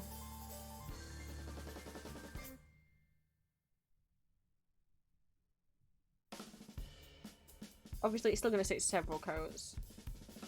But... this is a lot more satisfying. I'm gonna need a smaller brush to go in between the eyes. I think. Oh, I can- no. I can risk using the edge of this one. Words are hard. And that's not me being patronising, I fully agree. Like, I suck at communicating with people. Like, a conversation's fine, but when it's like, okay, I've got to tell you something, and I've got to make sure that you, like, understand my point. I struggle a lot with, like, conveying my tone accurately in, I mean, I've always been told that when it comes to speaking, but I've recently found out that I do it. I'm not with typing as well. Like, all the time when I make announcements and stuff, I have, like, Julia look over stuff for me. I'm like, does this sound right? Like, it's not like I have a problem with grammar or stuff. It's just, like... I don't sound angry, do I? It doesn't sound mean. Sometimes I want to... I know that I'm very matter-of-fact, and often that can come off as me being mean when I'm just, like... I think I'm coming across as, like a teacher giving a lecture. Like, it's not meant to be mean, it's just meant to be, like, confident and, like, serious. But not mean, but...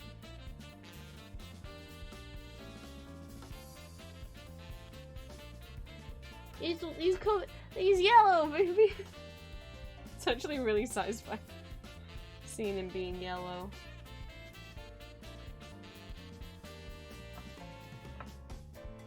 Where can I put you?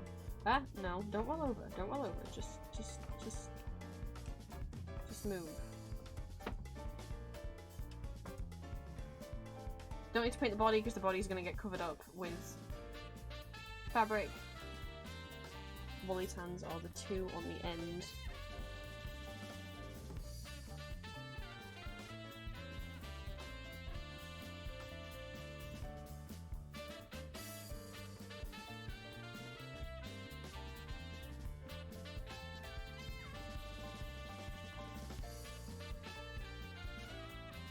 I'll paint my fingers, it's fine, it's gonna have to happen.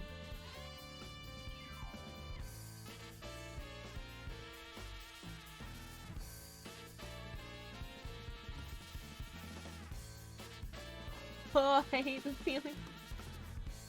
It's a bad sensory experience.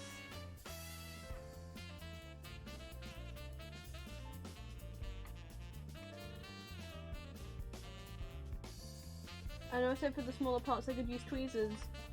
I know Kat suggested that, but consider this, I forgot. And now my hand's already covered in paint.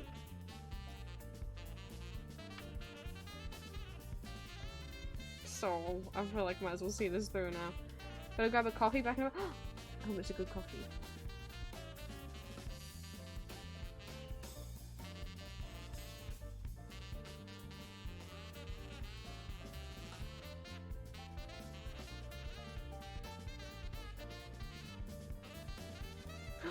It's Frost still here? Because I realized, like, Julia, do you want to tell... Julia messaged me before stream and was like, I have a new character I like, and I was like, yeah, and she's like, it's a Transformer. We've done it, boys.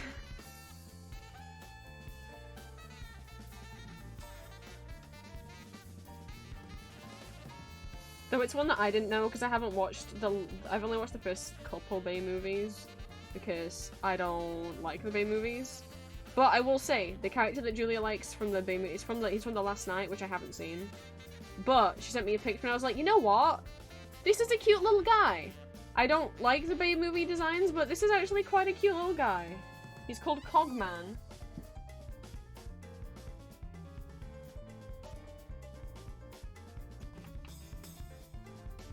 And you know what? He doesn't look like a Transformer, he just kind of looks like a generic robot that could be from anything. Like, he just kind of looks like a humanoid AI robot. But he does look cute.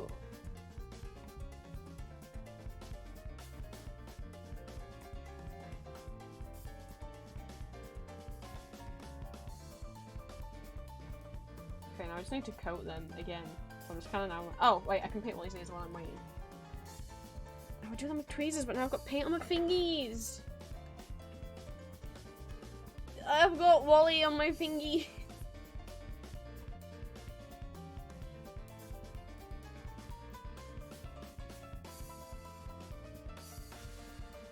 Hi, Lauren.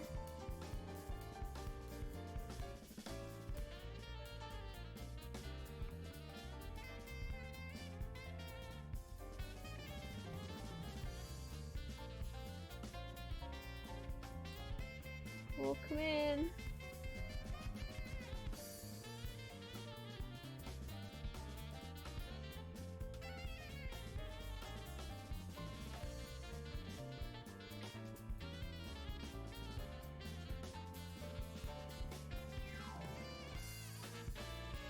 What do I do now?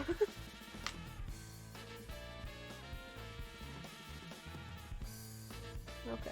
Oh! Oh no! This is why I was never hesitant to use tweezers. It fell in the paint and it fell in the wrong colour. It fell in the part of the paint that wasn't mixed.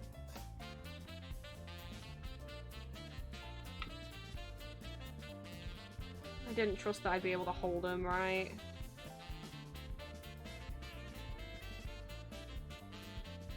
I'll have to wipe everything off.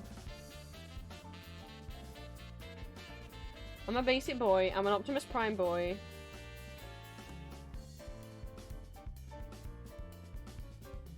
Optimus Prime was my favourite as a kid, he's still my favourite now. He's got such wholesome dad energy. I also loved Soundwave as a kid and I still do. And there's a lot that, you know, I like Starscream. He's a little bitch and I love him. I never really cared that much for Megatron until the Lost Light comics, and then I cried over him.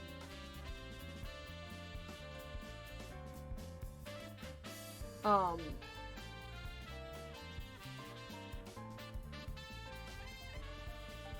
like Cosmos, specifically in the comics, not in the cartoon. They did it. They made him strange in the G1 cartoon. I don't know what his voice is meant to be, but it feels not right. I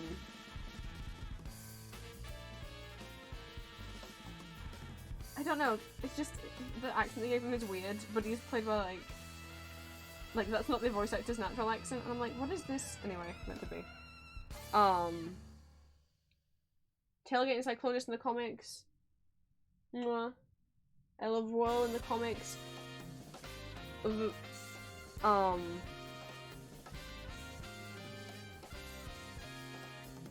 Springer. You know what? I actually really love Springer and Us. Like, something that, like, one of the few, like, het ships that I'm down for in Transformers. I love Springer and RC in the Transformers movie. Can they... I know Daniel's, like, already got a dad, but, like, if anything happens to Spike, I want Springer and RC to be Daniel's new parents. I think they should get custody if anything happens to Spike. Frost. Like, don't get me wrong, I know that in the comics, RC's, like, got a girlfriend, and I love them too. But you know, that's a different RC with a different backstory. I can still like movie RC and Springer. I just think they're cute. I just think they're cute. I don't know anyone else who's like, yeah, they're cute together, but I'll just be over here in my own little corner. Okay, I'm gonna have to lay Wally down on his face, I think. Oh, how'd I get like a little piece of fuzz in the brush? Oh no, Wally. Wally, it's so heavy.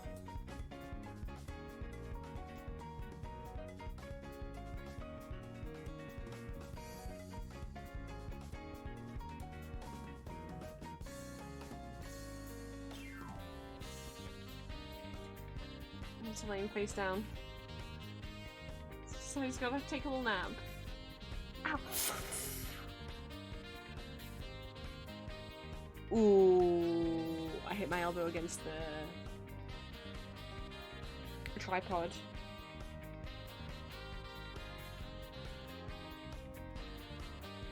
I've got to make sure I don't rupture this thing that's in my elbow, because this is gonna be bad news for me. I don't like Alita and Octopus is not a couple that I like in G1. It's not. It felt really shoehorned. And Alita in the comics kind of scares me, but like in a bad way, like in a way that makes me just not like her. I don't think she's like cool and badass. I'm just like, I don't like her. I'm so impatient for everything to dry.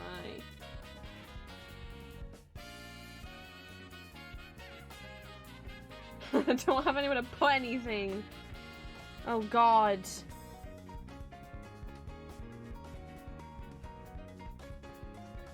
Boys who I also think deserve more love. On the Lost Light crew, First Aid. Love him. Little nurse bot. Putting up with everyone's bullshit. Overworked, underpaid. Probably. I mean, I don't know if he's underpaid.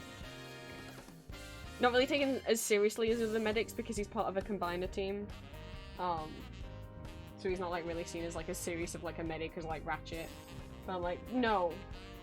This is this man. And then the whole like after what happens with Getaway and the Lost Light kind of gets mutinied and taken over. The fact that then you end up with First Aid and oh, don't let me forget his name. Don't let me forget his name. I love him so much. He's a himbo is what he is. What the fuck's his name? He turns into a boat. He's blue. He's not a shark bot, but he should be. He's got very sharp teeth. And it's really fucking funny because Getaway tries to drown him. Like, Getaway's solution for trying to get rid of him is to drown him. He turns into a boat. Getaway tried to drown a boat. Like, I don't think this plan was thought through well enough, Getaway.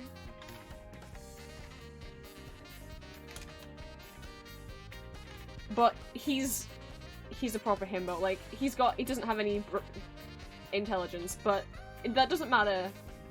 Because he means well.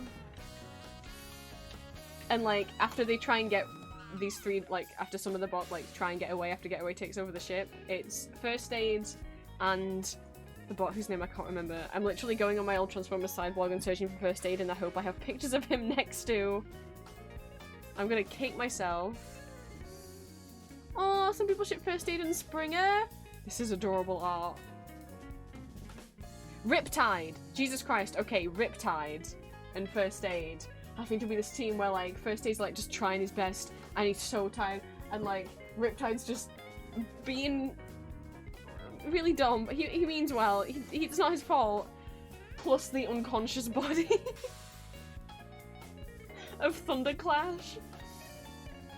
He's okay. He's just, like, been pretty into it, and it's just those three in a ship, and I'm like, this is my new... I love this trio.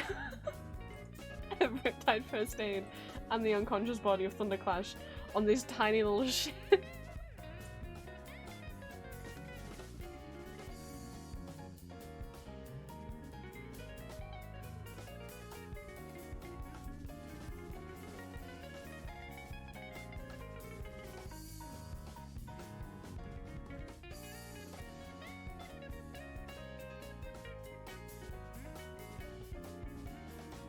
But I guess was First Aid with the Wreckers for a while. The Wreckers comics, if you haven't read them, are really sweet. I found some cute ship art of Springer and First Aid, and that's adorable. And not what I expected to find. Let's see how much second cover this goes. Oh, so much better! Okay, yeah. It's still having some problems, but I guess what I actually need to do is buy some new fucking black paint. Because this stuff has, like, not aged well and now it's really watery. Oh my god, Dinobot and Rat Trap, holy shit. Well, I don't love them. Their dynamic is fun. I don't love Rat Trap, he's a little shit. And I don't find him an annoying little shit in, like, a fun way. Rat Trap in the comics, my god. So, like, the comics, there's multiple comics that happen at the same time as Lost Light. Because you're like, where's Optimus during Lost Light? He's off doing his own thing in his own comic series that's happening at the same time, and then obviously all those combine once you get to Transformers Unicron. The series that... It's just hard to find the series that has Optimus and Soundwave in, that goes alongside Lost Light and Mother Meets the Eye, because it was called Robots in Disguise. And there are 2 different Transformers cartoons called Robots in Disguise. Never mind also trying to find specifically the comic.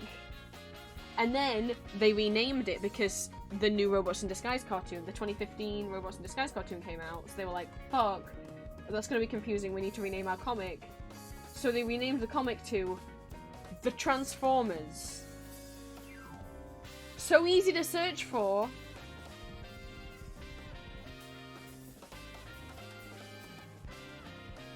And then also then you have, like, then it continued into another series that was just called Optimus Prime. Again, why do you make these so hard to search for? So like the stuff that I know I've shown people with Cosmos and Soundwave, those are in the Robots in Disguise that then became the Transformers that then became Optimus Prime. And then there's also, and then Tallulah 1, which is like a kind of little, that happens at the same time, it just kind of more focus on what's going on with Soundwave, Starscream and Windblade. Because Starscream is like president of Cybertron for those that don't know. He got elected.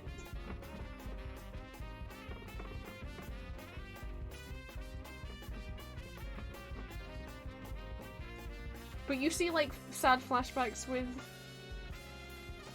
Starscream and like him wanting to like do stuff and people shitting on him because he was, you know, a C-class bot. And in some of the flashbacks, you see like him and like his one little friend, and his little friend is Swindle, not Transformers Animated Swindle, but Swindle, his mini-con from Transformers Armada. And I was like, oh, they included. Oh. Yeah, no, I don't watch the 2015 Robots in Disguise cartoon. You can watch the 2001 Robots in Disguise cartoon. That's fine. That has Skybite in, who's one of my favourite characters in Transformers, one of my favourite Transformers. I love him so much. You know, they don't exactly know for sure what they're doing with Transformers in the 2001 Robots in Disguise because it's coming straight off the back of Beast Wars, so the Autobots are back to being Autobots with having Optimus Prime, but the Decepticons are still called Predacons. And pretty much all there is Megatron, and then all of the rest of them are like new bots, like Skybite and that, who like all transform into animals, whereas all the other bots transform into vehicles.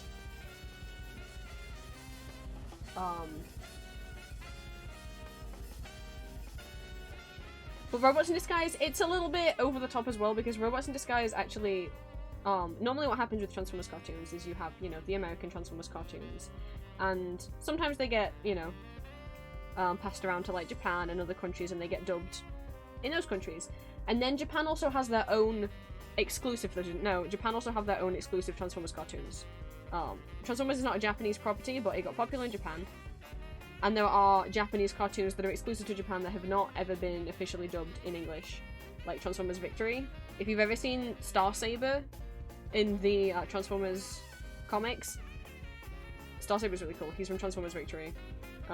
Which is a Japanese Transformers cartoon. Japanese had their own kind of sequel to that 1980s G1 cartoon.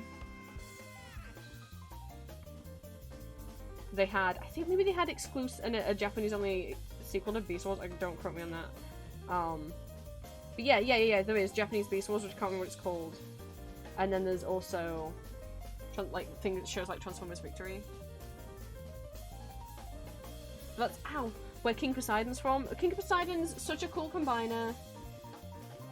He's from, like, the Japanese G1 sequel thing, cartoon.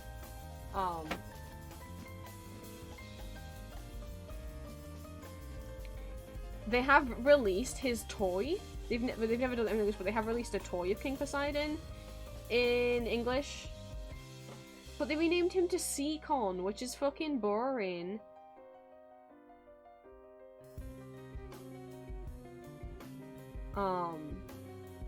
But so the 2001 Robots in Disguise was a Japanese Transformers cartoon, just like Transformers Victory was. But for some reason, the US decided, oh, we want this one. And so it was dubbed into English and the plot was changed up quite a bit as well. So if you watch the 2001 Robots in Disguise, you are actually technically watching an anime. You're watching an English dub of an anime. How do you feel about that? Oh. Technically, any Transformers Japanese cartoon is an anime, if you feel about that. Transformers is an anime.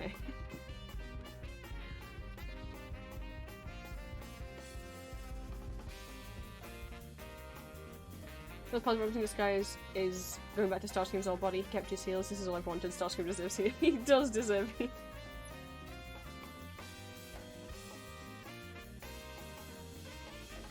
But yeah, so Robots in Disguise has a lot of the 2001 Robots in Disguise has a lot of over-the-topness because it was originally an anime.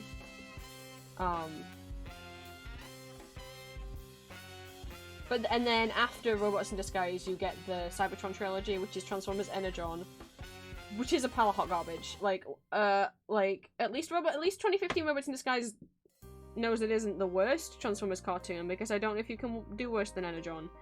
Energon is 3D animated. It somehow looks worse animated than Beast Wars, even though Beast Wars was 3D animated in the fucking 90s. It's just, Energon's bad. Don't watch it. And then you get the sequel to Energon, which is Armada, which is like the best Transformers, like one of the best Transformers cartoons. Like it's up there with, you know, like Transformers Prime. Armada is, like, I've cried at Transformers Armada. Like, it gets gut-wrenching. Fucking Armada Starscream. I wanna just... I'll just hug him. Jesus Christ. And, like, Megatron's whole arc. And how that ends. It's not like he gets redeemed or anything like that. Because you maybe, like, should like a warlord get redemption. It's more like he kind of at least comes to terms with what he's done. Energon is the one with some misspelled title cards. I forget what they are. One of them, I think, is that they spelled Scorponok's name wrong. And another one is, like, they spelled, like, a basic... It's... Yeah, there's several title cards for Energon that are just not spelled. I showed Ali, I don't know if anyone else saw it. There was the only kind of G1 sequel that the US audience got was the Headmasters cartoon. It was they took the Japanese Headmasters cartoon and dubbed it in English because it's the worst voice acting that I think ever. And I know you may be like, oh, but like worse than like silly things, like worse than like the anime Ghost Stories. And I'm like, yes. Because while Ghost Stories is weird because they just said whatever the fuck they wanted, the actors were trying, you know? At least the actors are giving a performance. The Headmasters cartoon dub is as if they, like, couldn't give a shit about trying to act well. They sound like they're talking in their sleep, or like, I don't know how to convey it. Chromedome, I'm gonna send you to her. Without just being like, I'm just maybe showing you.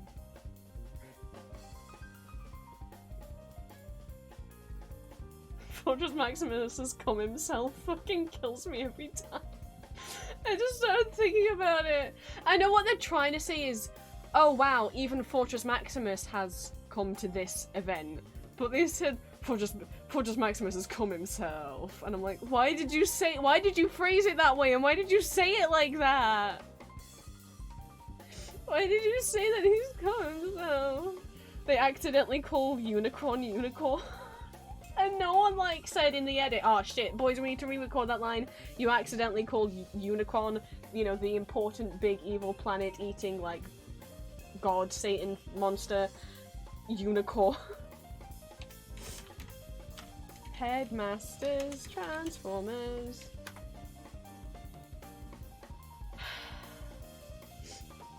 Transformers the Headmasters has the worst English dub ever. It is 1 minute 32. I'm gonna subject you guys to it.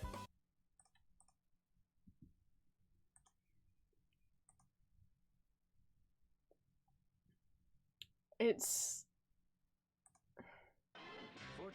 No, don't listen yet. Don't listen yet. I'm not showing my screen yet. Hang on. Because I'm just thinking about Fortress Maximus' code, so...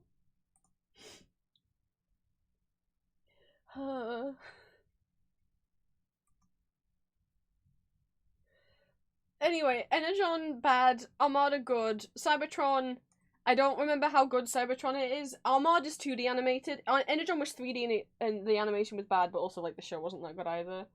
Armada they went back to 2D and it's great. The animation's fine, the story and the characters is what's like gripping and actually like emotional. And then Cybertron, which is the last of the 3 Cybertron trilogy. I don't remember how good it is. I probably have nostalgia goggles for that because that's the one that we watched the most. And then my sibling has a shit ton of toys for. Transformers Cybertron, where all the toys came with these Cyberplanet keys that you could like lock into the toy and then like an extra little weapon would like pop out.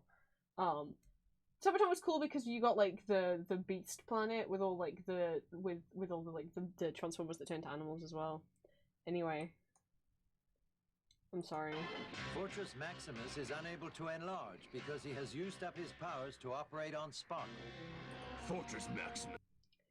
In case anyone's wondering, there's a Transformer called Spock. No! He's called Scorponok. They call him Scorponok in every other scene. I don't know why they call him Spock here. I just felt like I had to point out that that's not his name. Fortress Maximus is unable to enlarge because he has used up his powers to operate on Spark. Fortress Maximus, prepare for your death today. You're gonna die. Commander! All of you say your last prayers and go and join Ultra Magnus. Transport! Commander's in trouble! Okay, let me go and help him. But Chrome Dome, what about Scorponok's weakness? I think I've found it, RC. What? Really? Yes. Listen, the Decepticon symbol is his weakness. These people are doomed. They're only heading directly to their own grave. Oh, that hurts. Who opened the door? Oh, I'm so sorry. But what are you doing here anyway? Doing a different Huh? You're dead. Not likely. Chrome Dome, I'm gonna send you to hell. No way! Meanwhile, Brainstorm and the Autobots' forces are in a fierce battle with the Decepticons in Kanto Prefecture. I think they meant Kanto, you know, like the region in Japan. This is Unicorn. Is it though? Is it? Is it Unicorn? And is that what Unicorn looks like?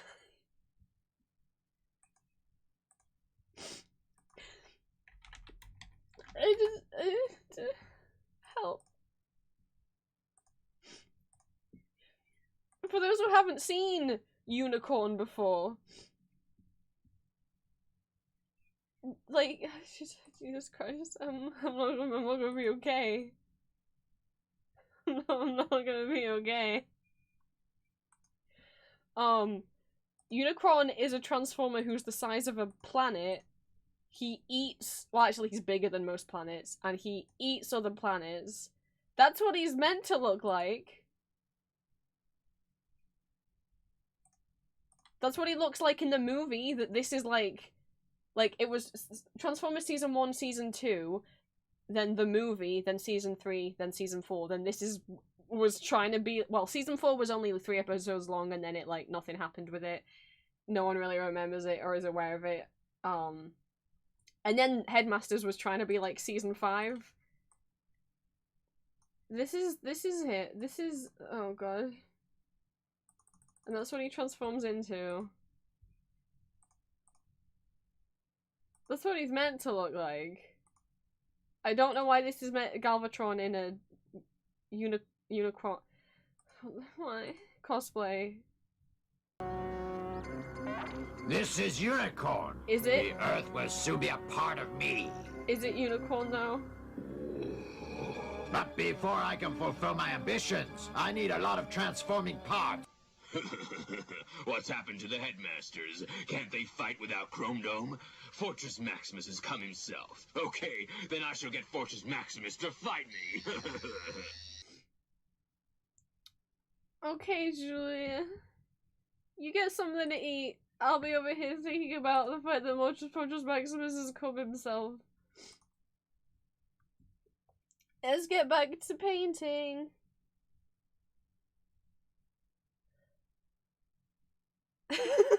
He's what himself? I'm sorry, Ali, did you not hear? Fortress Maximus has come himself. I know what they were trying to do, but like that's such a, what I'm assuming the sentence is trying to be is Fortress Maximus has arrived. Like, oh, Fortress Maximus is here, is what they meant to say. Like, Fortress Maximus has come to this place that I'm also in. But instead they phrased it really weird and really clunkily. And so they said, you know, like, oh, Fortress Maximus himself has arrived. But instead they said, Fortress Maximus has come himself.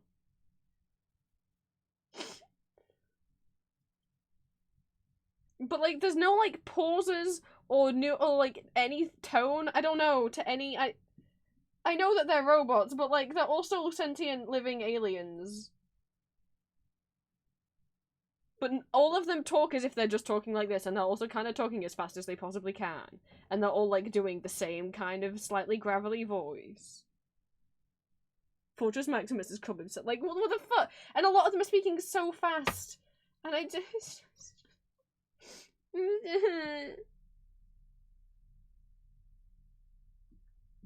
There's no changes in tone.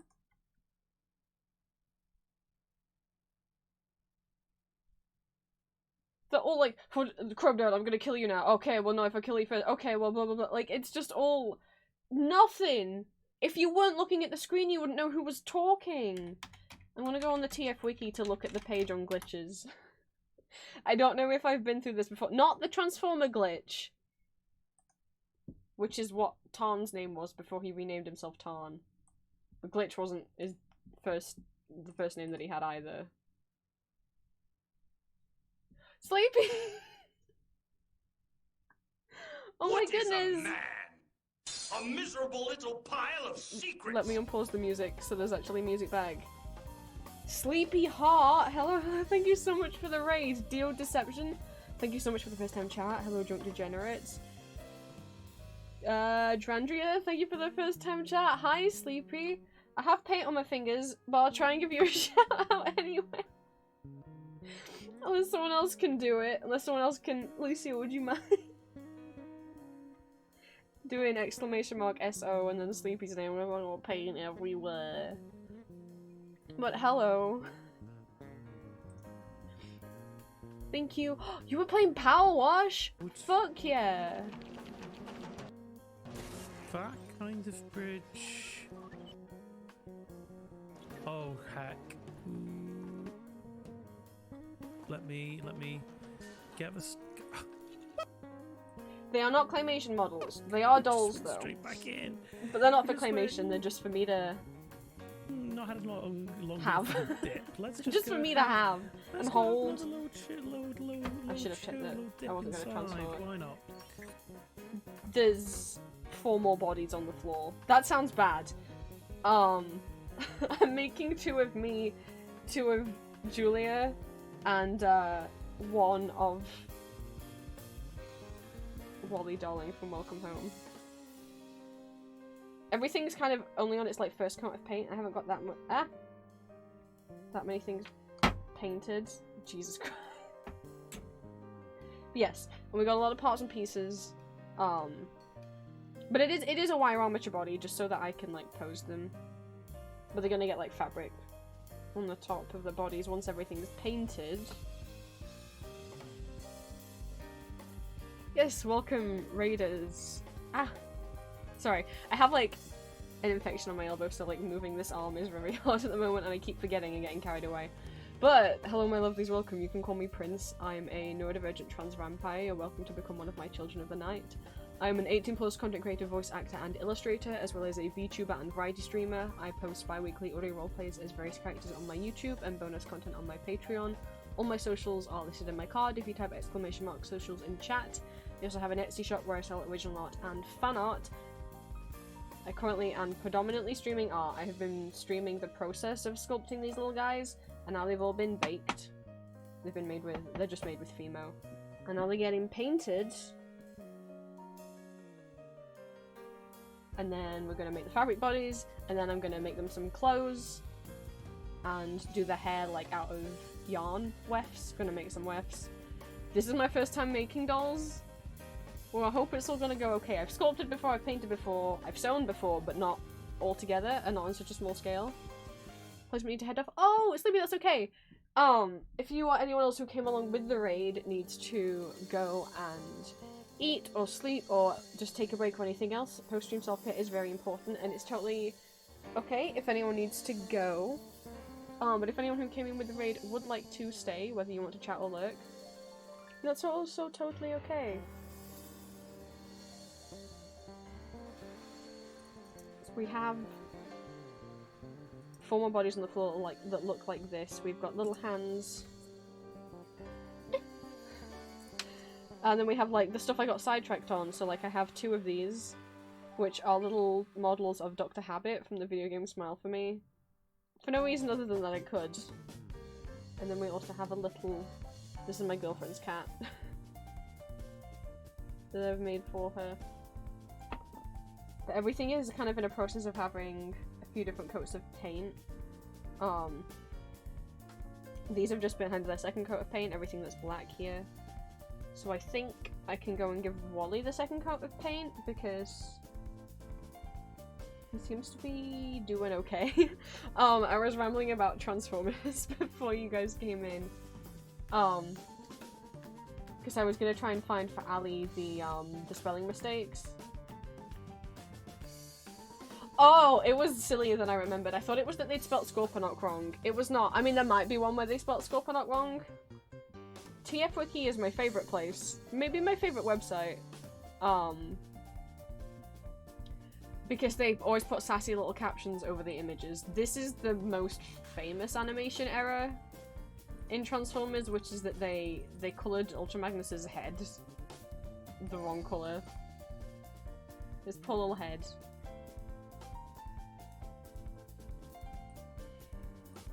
But there's a lot more.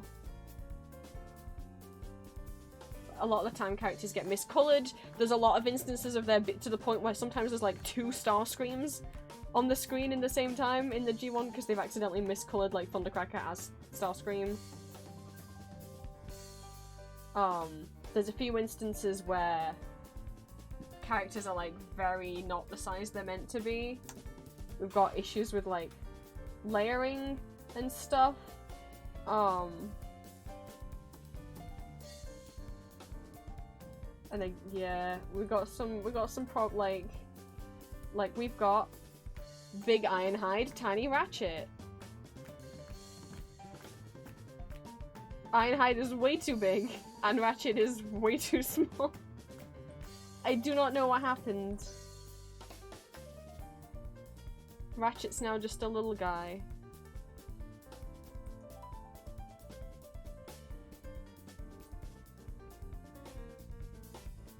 We've got some, but the spelling mistakes, here we go.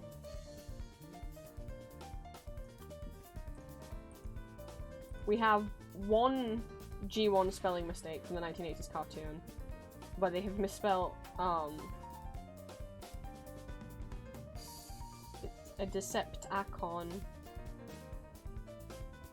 instead of Decepticon. But, you know, should they be expected to be able to spell the words that they made up? We've got,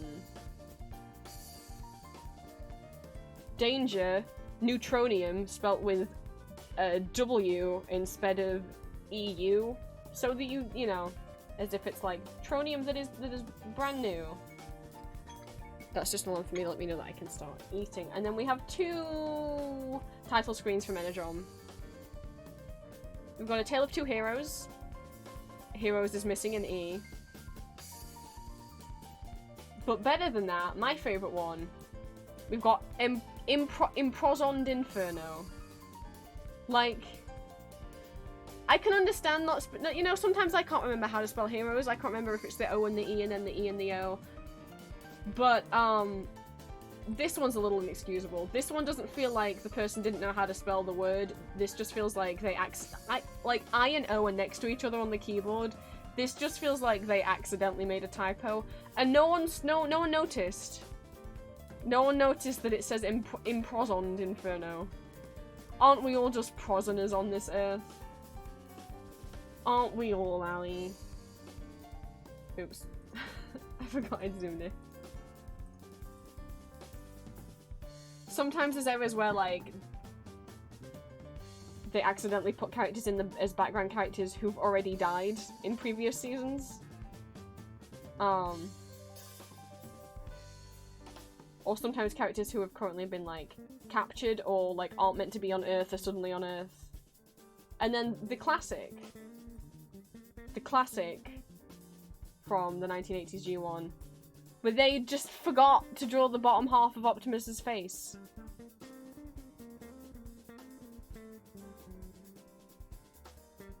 They didn't give him his little mouth guard mask thing.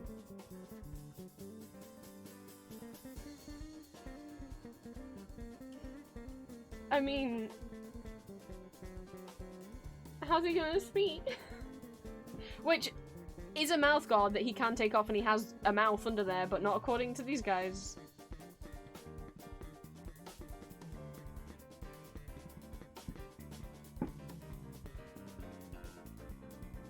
There's a lot more animation errors than just the examples on here. But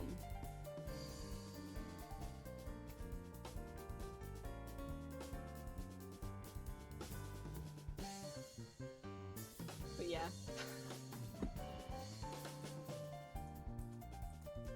There we go. I just wanted to make you guys aware of Improzond Inferno. So I think what we can do with stuff is... what I should actually do, now that that alarm has gone off, is... what I want to make for dinner takes like 40 minutes to cook. I'm gonna give Wally a second coat of paint. And what I could do is have that cooking while I'm still streaming.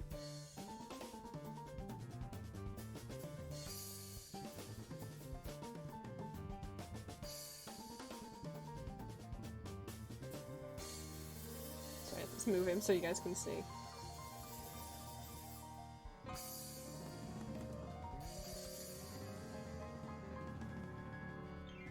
Might end up needing a 3rd coat in some places. That's okay.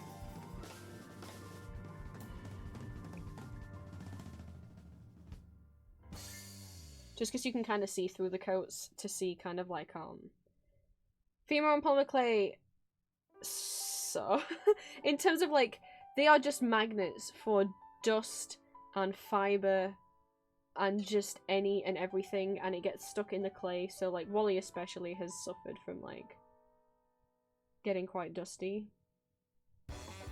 Like, it's just like every tiny little flake of anything that's on your hands. Sadly I have got a couple bits of paint on there, but on his eyeballs, which is a problem.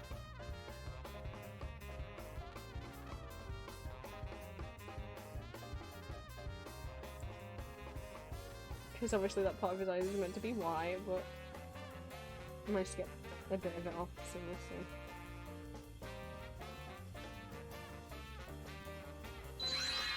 Call the Catwife, thank you so much for the follow and for becoming one of my children of the night. Welcome, welcome in. I'm currently doing an art stream today. I am painting some dolls that I am in the process of making. I sculpted them, and then they have been baked, and now it is paint time. And then after they are painted, I'm gonna cover their bodies in fabric, and they have like a white armature underneath so they can be posed. And then after that, I will be sewing and making clothes for them, and we'll be making hair for them out of yarn, wool. Essentially, you get like just like a regular ball of wool, brush it out, make them into like little wefts, and then glue them on top of his little bald head. Ah! No, I put my finger in the second layer of paint. So it's gonna take a few coats of paint to properly like get the colour like opaque. So that's what we're doing at the moment. And it's gonna, just as like sculpting them took a few streams, it's gonna take a few streams to get them fully painted, but I you know, I think I might just work on them on stream.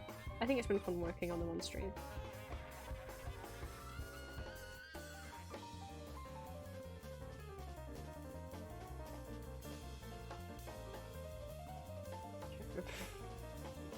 Very gently kind of pick him up.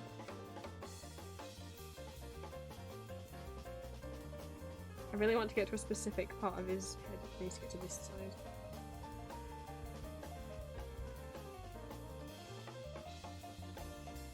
So to get a little bit low on the colour that I mixed, but that's fine, I can mix it again.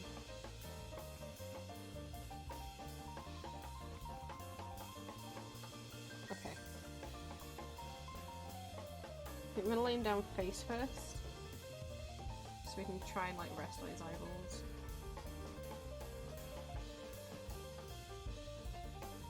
Okay.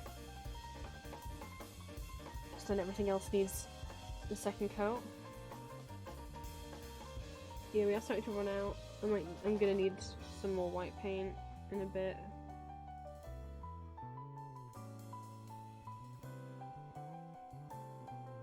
A second coat on his little fingers. There's some dust in there. It's like a little fibre, little hair.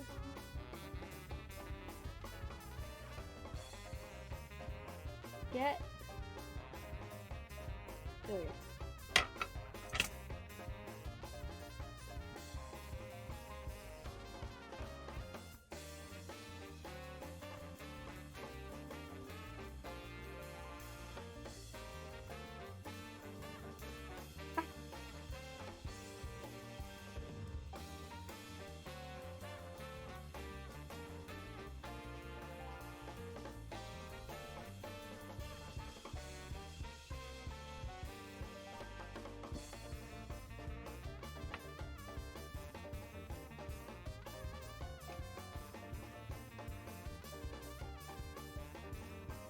Oh no, some of the black paint is like coming off my fingers.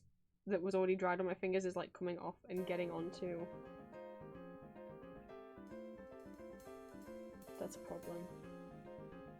Onto what I'm painting.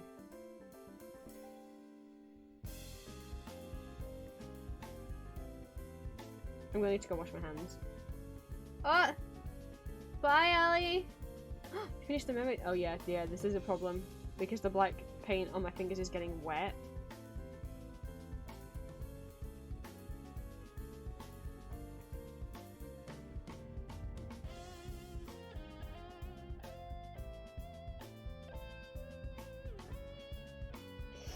That's bad.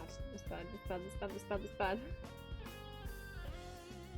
Okay, I need to wash my hands to get the black paint off because it's causing problems for me now. So I'm gonna BRB, I'm gonna wash my hands, I'm gonna warm the oven up, well, I'll start warming the oven up, and then I'll be back, we'll do the next coat of paint on the ears, and then I will mix some more, of Wally's, because I think I'm going to do a third coat of paint, at least on the front of his head.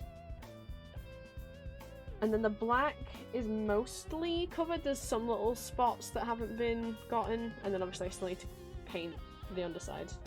So once I think one more coat to fill in the gaps, and then these can be turned over, and I can paint the other sides of them. And that might be all I get done on stream today.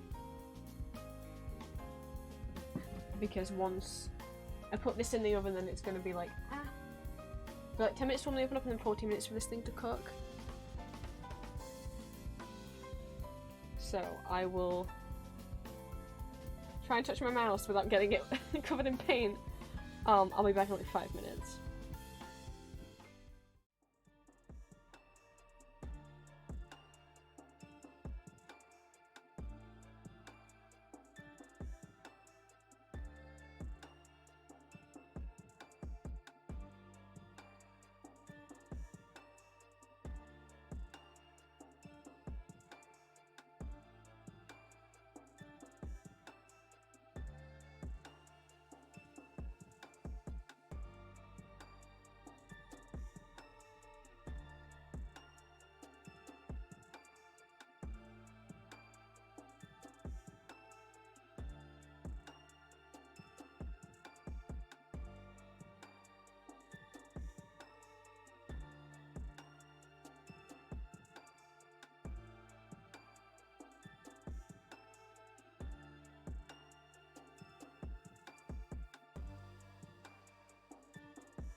Julia has watermelon. Nice. Right. Oven is on and warming up. My hands are now clean. And I'm immediately gonna get them covered in paint again. Right. What I said do next. Second paint I put on the ears. Not with this brush though. That brush has black paint on it.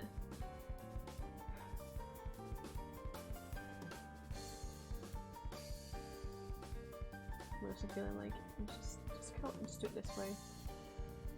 And then I'll flip them over once they're dry.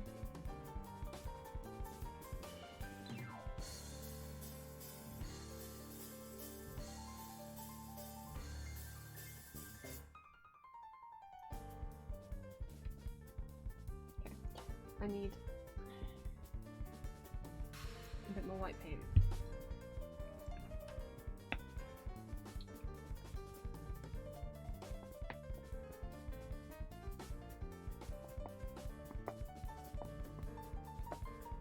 I need to buy another tube of white, and also clearly another tube of black. The white's gone a little lumpy, and the black's gone watery. What? And then the colours are fine, so that's strange.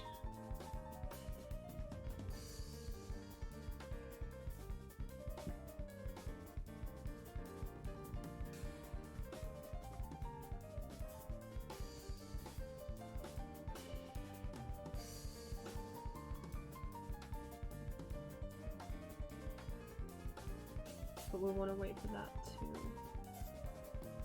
dry before I put another coat on, really.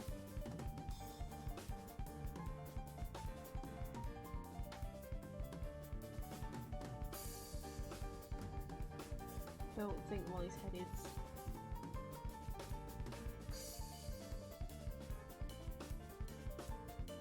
yet dry from the last coat. I think I can lay him on his back now. Very carefully.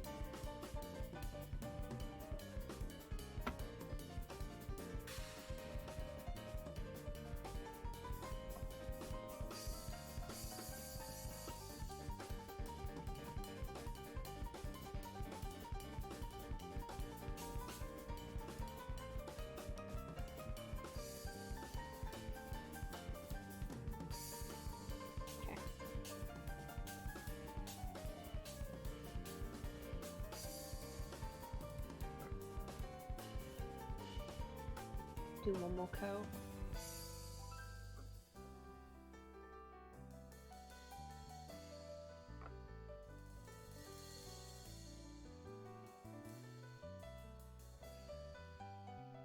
Just cover up a few little gaps that there are.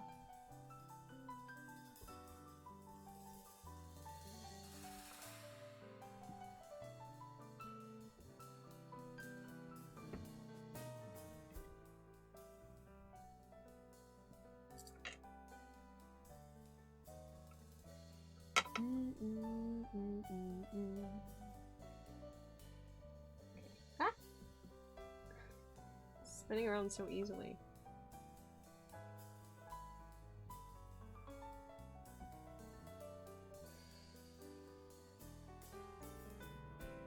I don't think it would. You would think it would be heavy enough. It wouldn't move that much.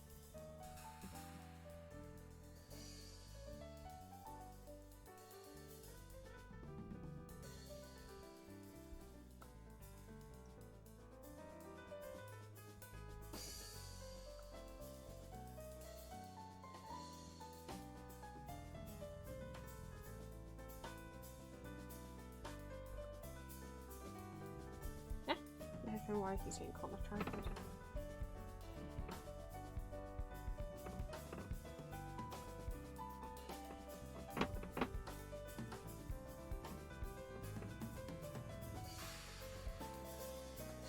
It's taking a lot longer for it to dry on the inside in here. It's not drying there yet.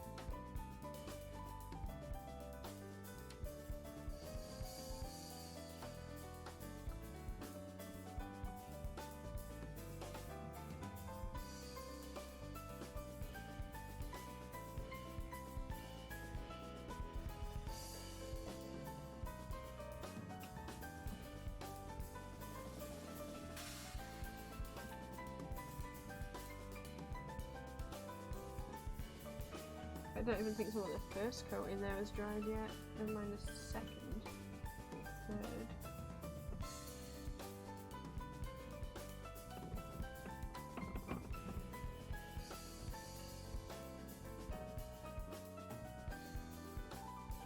Trying to be gentle with it so I don't have to touch it now.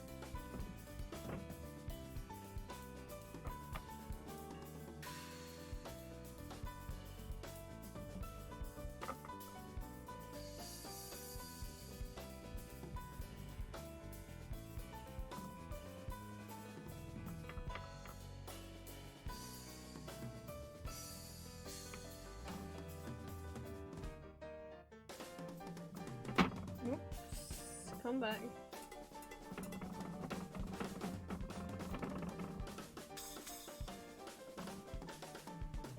Okay, let's see how. Oh, okay, that the paint has like come off. That's not what I wanted.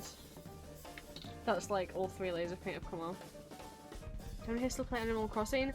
I don't still play Animal Crossing. I played New Horizons for like every day for like a month when it first came out because I got it during the first lockdown and I couldn't work. Like I had to shut up shop and stuff. So I have anything to do. And for that month, oh, it was amazing. And then I've never touched it again because I really struggle to stick with things like Animal Crossing, where you know, you have like daily tasks that you need to do and like farming and like I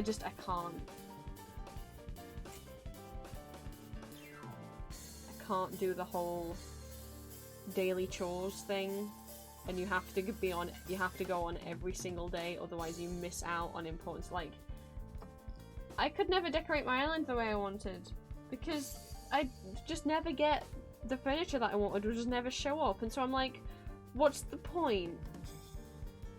Like, I don't know, and I don't know if that's me being too picky with things, but it's like, well, if I, you know, want to make a gothic looking island, I can't. Because the fucking, you know, there's some items of furniture that I really want, like I've looked at all the possible furniture you can get, and they're just not showing up. I immediately got paint on myself again. And like tools breaking and having to remake them, and like the fact that when you're redesigning the island you can only move 1 house per day, and that I missed out on the Sanrio stuff, and I missed out on the Christmas event the first year, and I was just like, it's adorable and I still love my villages, but for me, and I loved making clothing. I made so many clothes in Animal Crossing. If anyone ever wants any musical theatre outfits to put your characters in, let me know. I made a lot of musical theatre costumes. I still have the codes for them. But like,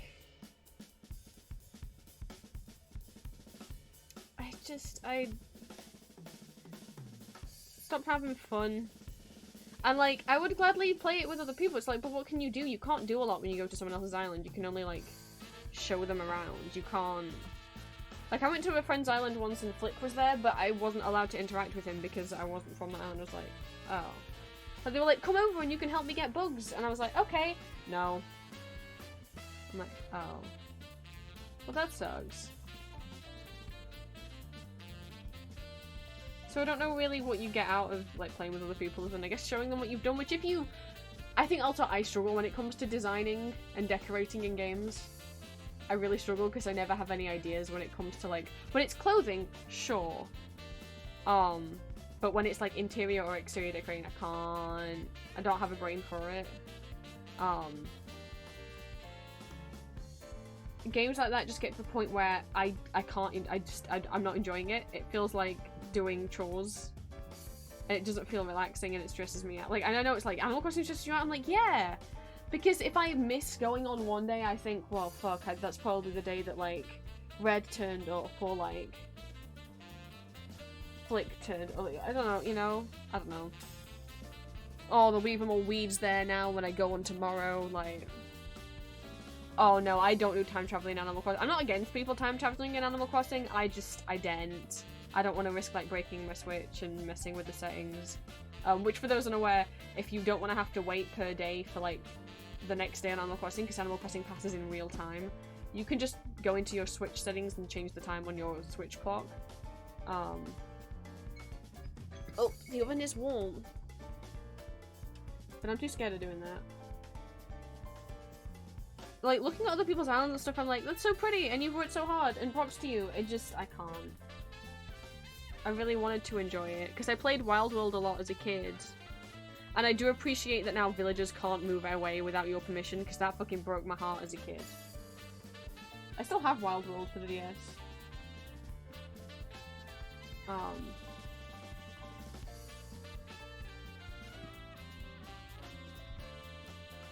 But yeah. It's hard for me to get into video games. Normally I have kind of phases with them. And I guess I had my Animal Crossing phase and then I wore out. I only got the Switch to play Animal Crossing, so it's really bad that I haven't touched it. I haven't played anything on my Switch in years. But, it just became, like, not fun and relaxing anymore, because I didn't know how to decorate my island, and I ran out of room to store stuff in, so I knew I needed, like, to get the basement upgrade, so I could have more storage space in my house. But it was taking forever, and I was going on every day and playing for hours, and I was like, I couldn't see the light at the end of the tunnel. So, if you're, you know, I don't know, even if I was okay with, like, doing the time travel stuff, it just,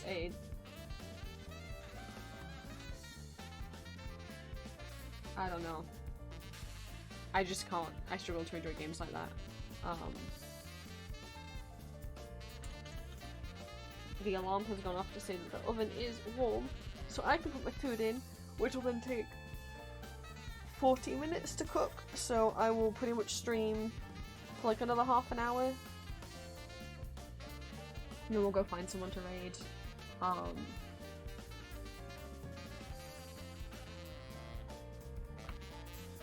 So we wouldn't have made like loads of progress, but some. You know, they've got a few coats of paint on them. Wally, at least, all of his skin should be done. Please stop rolling. Okay.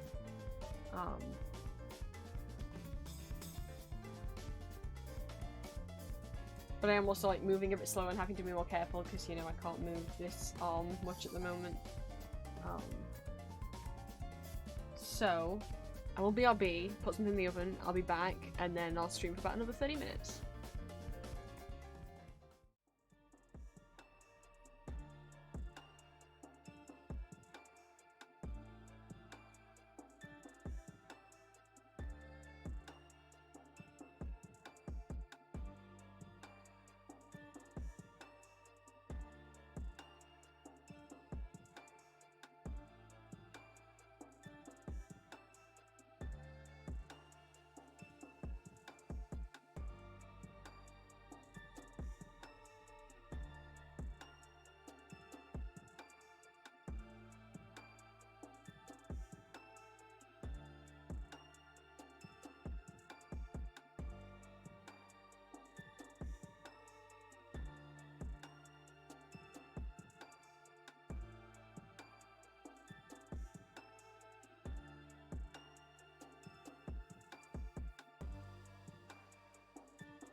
something off my desk. Let's see. I can give Wally his final coat of paint.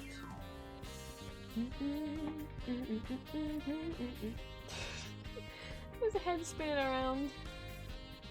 No, Wally, baby. There we go. Just want to really get that in so I can pick him up. How dry does he look?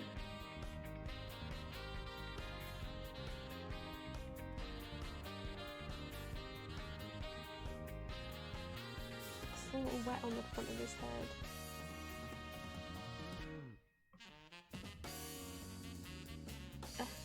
The brush is stuck to tissue paper on there. Hello, Julia.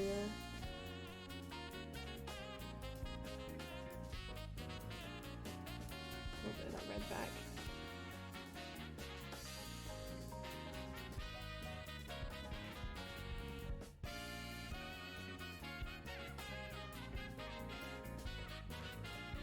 Oh, we're finally getting opaque, and you can't see all the little fibres and bumps of the clay anymore.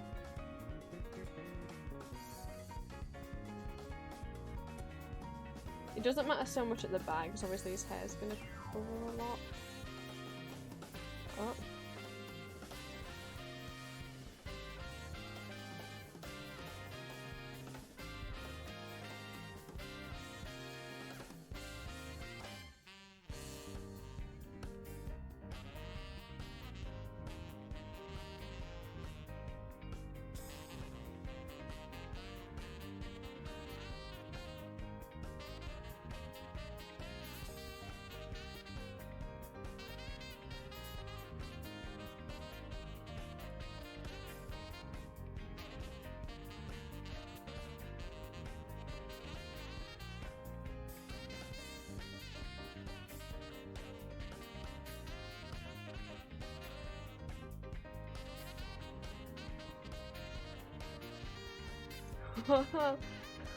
Wally, please.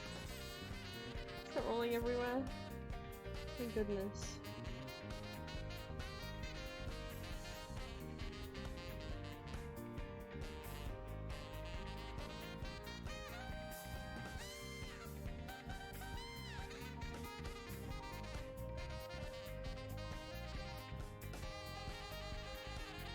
I definitely pulled too much red out. Well, I didn't know how much I was gonna paint though today, but yeah, I definitely overestimated.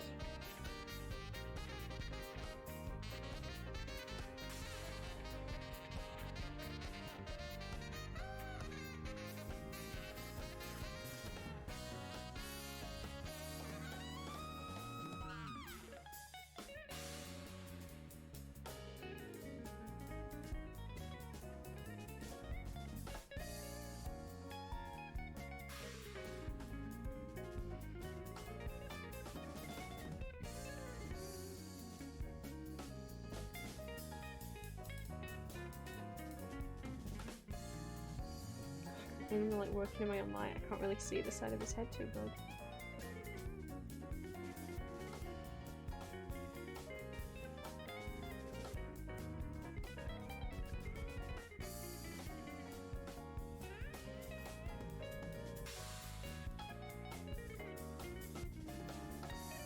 Enough around his eyes.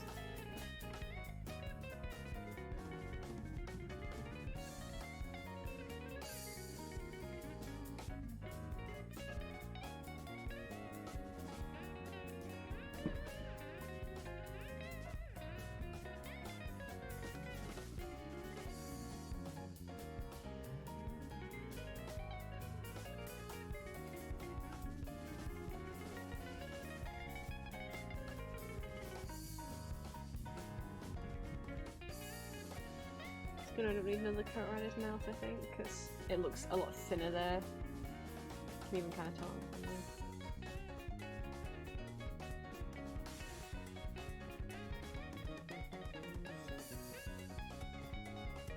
Yeah, and there's no point in me painting over it because it needs to dry before I can put another coat on. I'm just smooshing around the paint that's already there.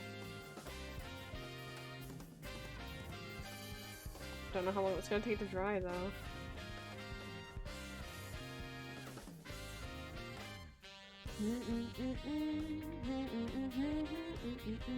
Let's lay him down.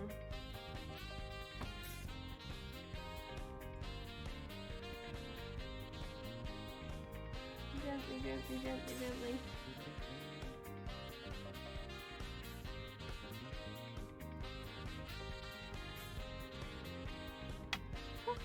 Okay, well, they'll do. It is dry. Let's put them over.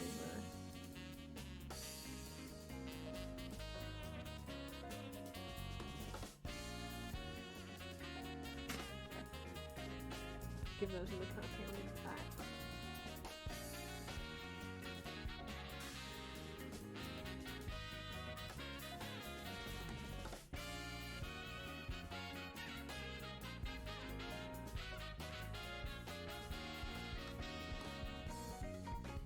The hands still look a little wet, tacky.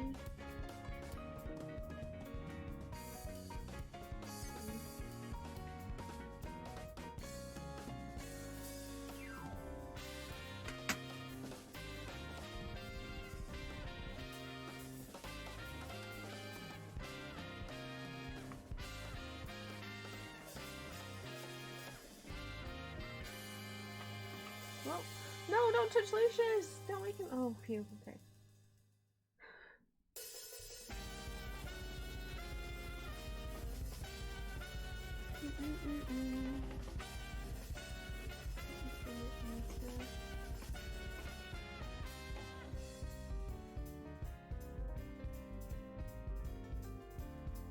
The black in some places is still gonna need some extra bits of paint.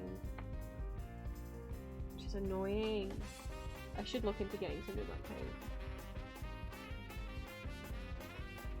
There's just some tiny dots where it's not.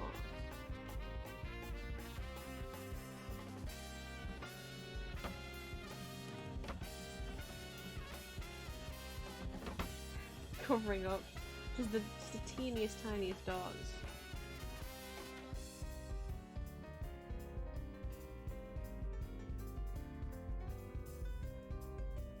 Might as well do another coat. I'm gonna leave him the day after this, so.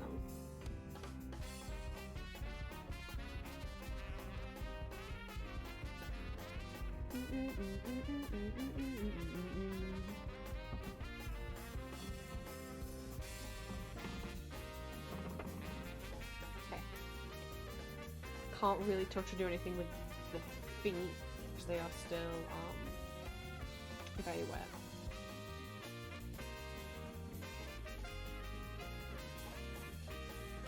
Because obviously I don't want to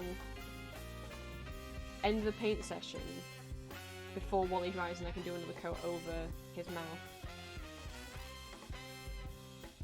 Because while the paint's still here, I'd like to use it up. I don't want to like wash all this away and then need this colour again. I know it won't take long for me to colour match it again, but still.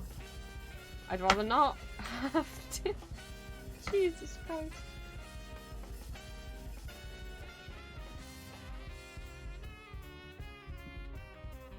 But it's just I can't make paint dry faster. So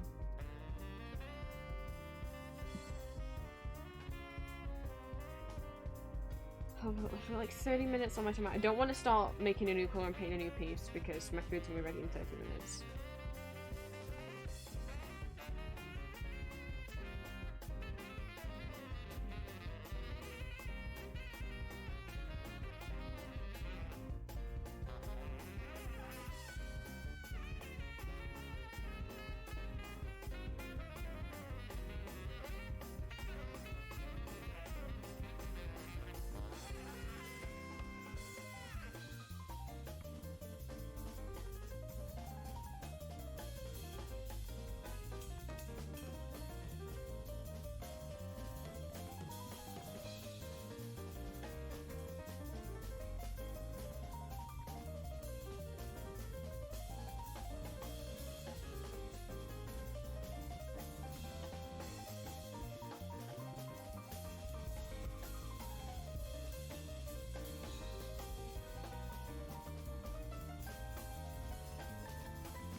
I accidentally scrolled up across to on my phone, which I do all the time,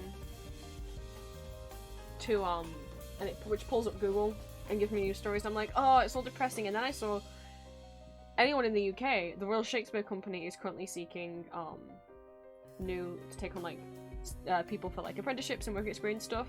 And they've said in particular, you know, if you're passionate about prop making and costume making, for example, cosplayers. Oh my god, I'm one of those.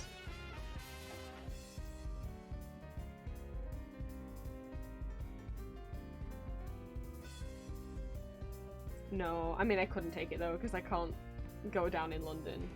I can't just randomly be like, yeah, I'll take on a costume apprenticeship at the Royal Shakespeare Company. Because like, my skills aren't there and I couldn't be like, let's pack up my bags and go to London. But that's a cool opportunity though. Anyway, that's not what I meant to look at. I meant to go onto Twitch. Struggling with the lineup right now? Lineup for what? Oh, unless you're not allowed to say. Oh my god, I just saw something and I'm like, the VOD for yesterday's stream, I'm having trouble with on YouTube. If it ends up not being there, then it ends up not being there. It got blocked in all countries for me playing some of the Matthew Bond Swan Lake video, which like, okay, I mean like fair enough, it's not my video, so I can just chop out the offending part. I've had it on VODs before where occasionally it's like,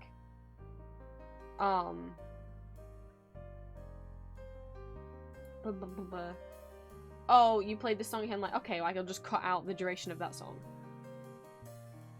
But, one, the fact that it got blocked worldwide for showing part of Matthew Bond Swan Lake. The Matthew Bond Swan Lake video I was watching is on YouTube. I was streaming it from an illegal upload of that entire, like, movie that is on YouTube that hasn't been taken down. It's been up on YouTube for 5 years. It's got, like, 400,000 views. And that's still up and not blocked worldwide. But okay, my bit gets blocked worldwide. Right. For showing like 3 minutes of it. But that's okay, whatever. It says that it's just minute 55 to 59. I'll just chop those 3 minutes out. 4 minutes out. So then I click on the next button that will automatically select that bit for me and chop it out. And then when I click next, all of a sudden, instead of saying minute 55 to 59, it says minute 7. It's trying to chop out minute 7 to minute 4 hours and 49. And I'm like, whoa, what? No. That's like basically the whole VOD. What are you talking about? So I don't know if that's like a glitch, because originally it said that it was just these 3 minutes that's the problem. And I'm like, so whatever. I've instead just cut out those 3 minutes, and it's not meant to take too long, and then it'll say whether or not my video is back to be available. But it's been doing it all day, and it still says processing, edit, and instead of giving me like an estimated amount of time remaining, it just says time remaining, like cannot confirm time remaining. I'm like, what? So if you want to watch yesterday's VOD, I guess watch it on Twitch while you can, because it might never be able to make it onto YouTube.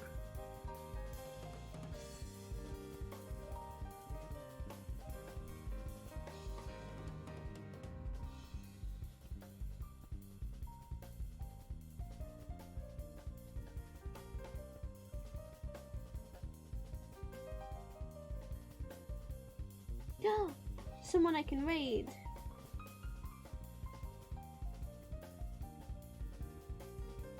Awesome, there's a lot of people. There's no one on yesterday, but there's people on. I can raid someone. Which I think is what we're going to do, because at this point I'm pretty much just waiting for paint to dry, and I don't think you guys need to watch paint dry with me. And I need to obviously like clean up before I can get food in this space. So we're going to end stream.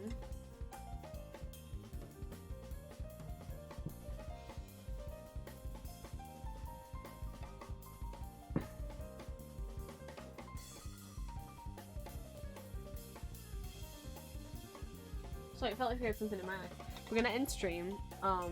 Thank you so much for watching me paint for a little bit. I know this is a bit short and I started a bit later than usual. Hopefully the infection on my elbow, which is just, it just basically, It's all like just this kind of white lump now. Hopefully it just like naturally heals and goes away. Someone asked me like, are you gonna pop it? I'm like, no, are you insane? I hate that, sorry, I'm gonna go on a tangent for a second. What is with the rise of like pimple popping videos? And also, especially in the ASMR community, because it kind of is almost like popularizing the idea of like, if you get a pimple you should pop it. You shouldn't. You shouldn't. If you pop it, it's way more likely to like then get infected. You could pop it wrong and then the bacteria could go like down inside instead of out. And it will scar. Like from a little kid, like I've been told like never to pop or scratch or pick out my spots because they'll scar. It's like, yeah. Why is there so many pimple popping videos? If you talk to actual dermatologists, they're like, don't pop them. So I don't get what this trended like fucking pimple popping ASMR is. Like of course I would like this gone now, this massive fucking white lump in my elbow. But like, because I can't fucking move my arm, but I'm not gonna resort to popping. No, it's not satisfying to watch, it's gross. No, you're entitled, no, everyone's entitled to enjoy whatever ASMR they like. I find it, like, it makes me want to throw up what I watched was like someone simulating it with like a slime thing that they'd made. It wasn't like on an actual person's skin, and they were just kind of squeezing and popping this liquid out. And I was like, this is enough to make me want to barf. So, no, thank you. But yeah, try not to pop your pimples if you have them. You could end up getting them infected. We're gonna raid out. And I'm gonna clean up, and we're gonna eat my dinner, and me and Julia might be watching. We didn't end up watching a ballet last night because she was still a bit sick, but we hoping for tonight. I might be showing her Gay Swan Lake if she's up to it.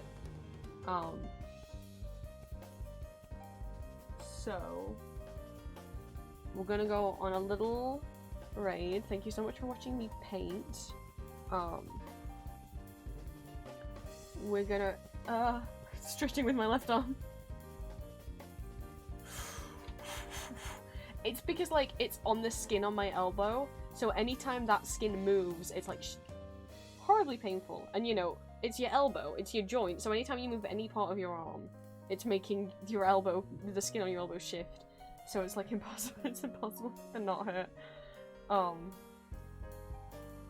gonna go on a little raid. So if you are not subscribed, please copy and paste the message that Stream Elements just sent into the person we're gonna raid's chat. And if you are subscribed, you can copy and paste the second message. If you try and copy and paste the second message and you're not subscribed, the emotes will not work. And we are going to raid, and make sure I spell right because it's been a while since I raided. We're gonna raid a little panda bear. Oh, no we're not.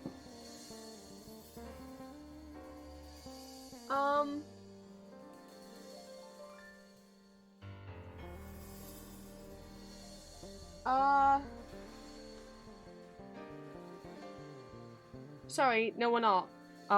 Nando has changed their raid settings since last time I raided him, and he isn't.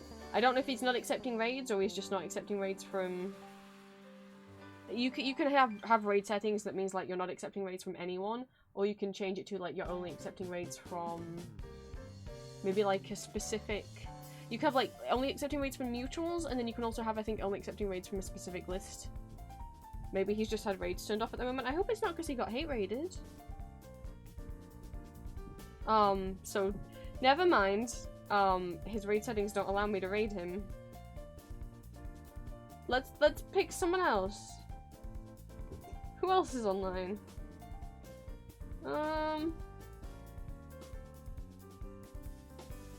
Who's this person? Don't know. There's a lot of people online who I've never like watched the streams before.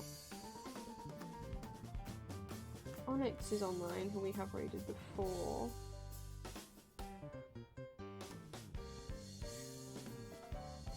Sashi's been going a long time, so I don't know if it ends soon. Seraph's online. Let's read Seraph then. Sorry about that, guys. I guess lesson learned, I'm not gonna say in future who I'm raiding until I've actually hit enter on the raid message. That was unexpected. So scratch that. Let's go read Seraph. Seraph is playing Refresh. I don't know what it is, but it looks cute. And if you can't stick around for Seraph's stream, that is absolutely okay. But if you would still come along with the raid and copy and paste my raid message in his chat, it would help both of us out a lot. Oh, I missed out the first letter of Seraph's name. That's not good. Raid. Beauty. There we go. Okay, we got a working raid.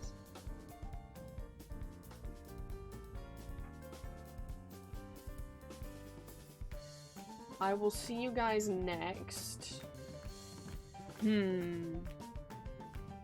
Either midweek for more painting, or at the latest I will see you on Friday.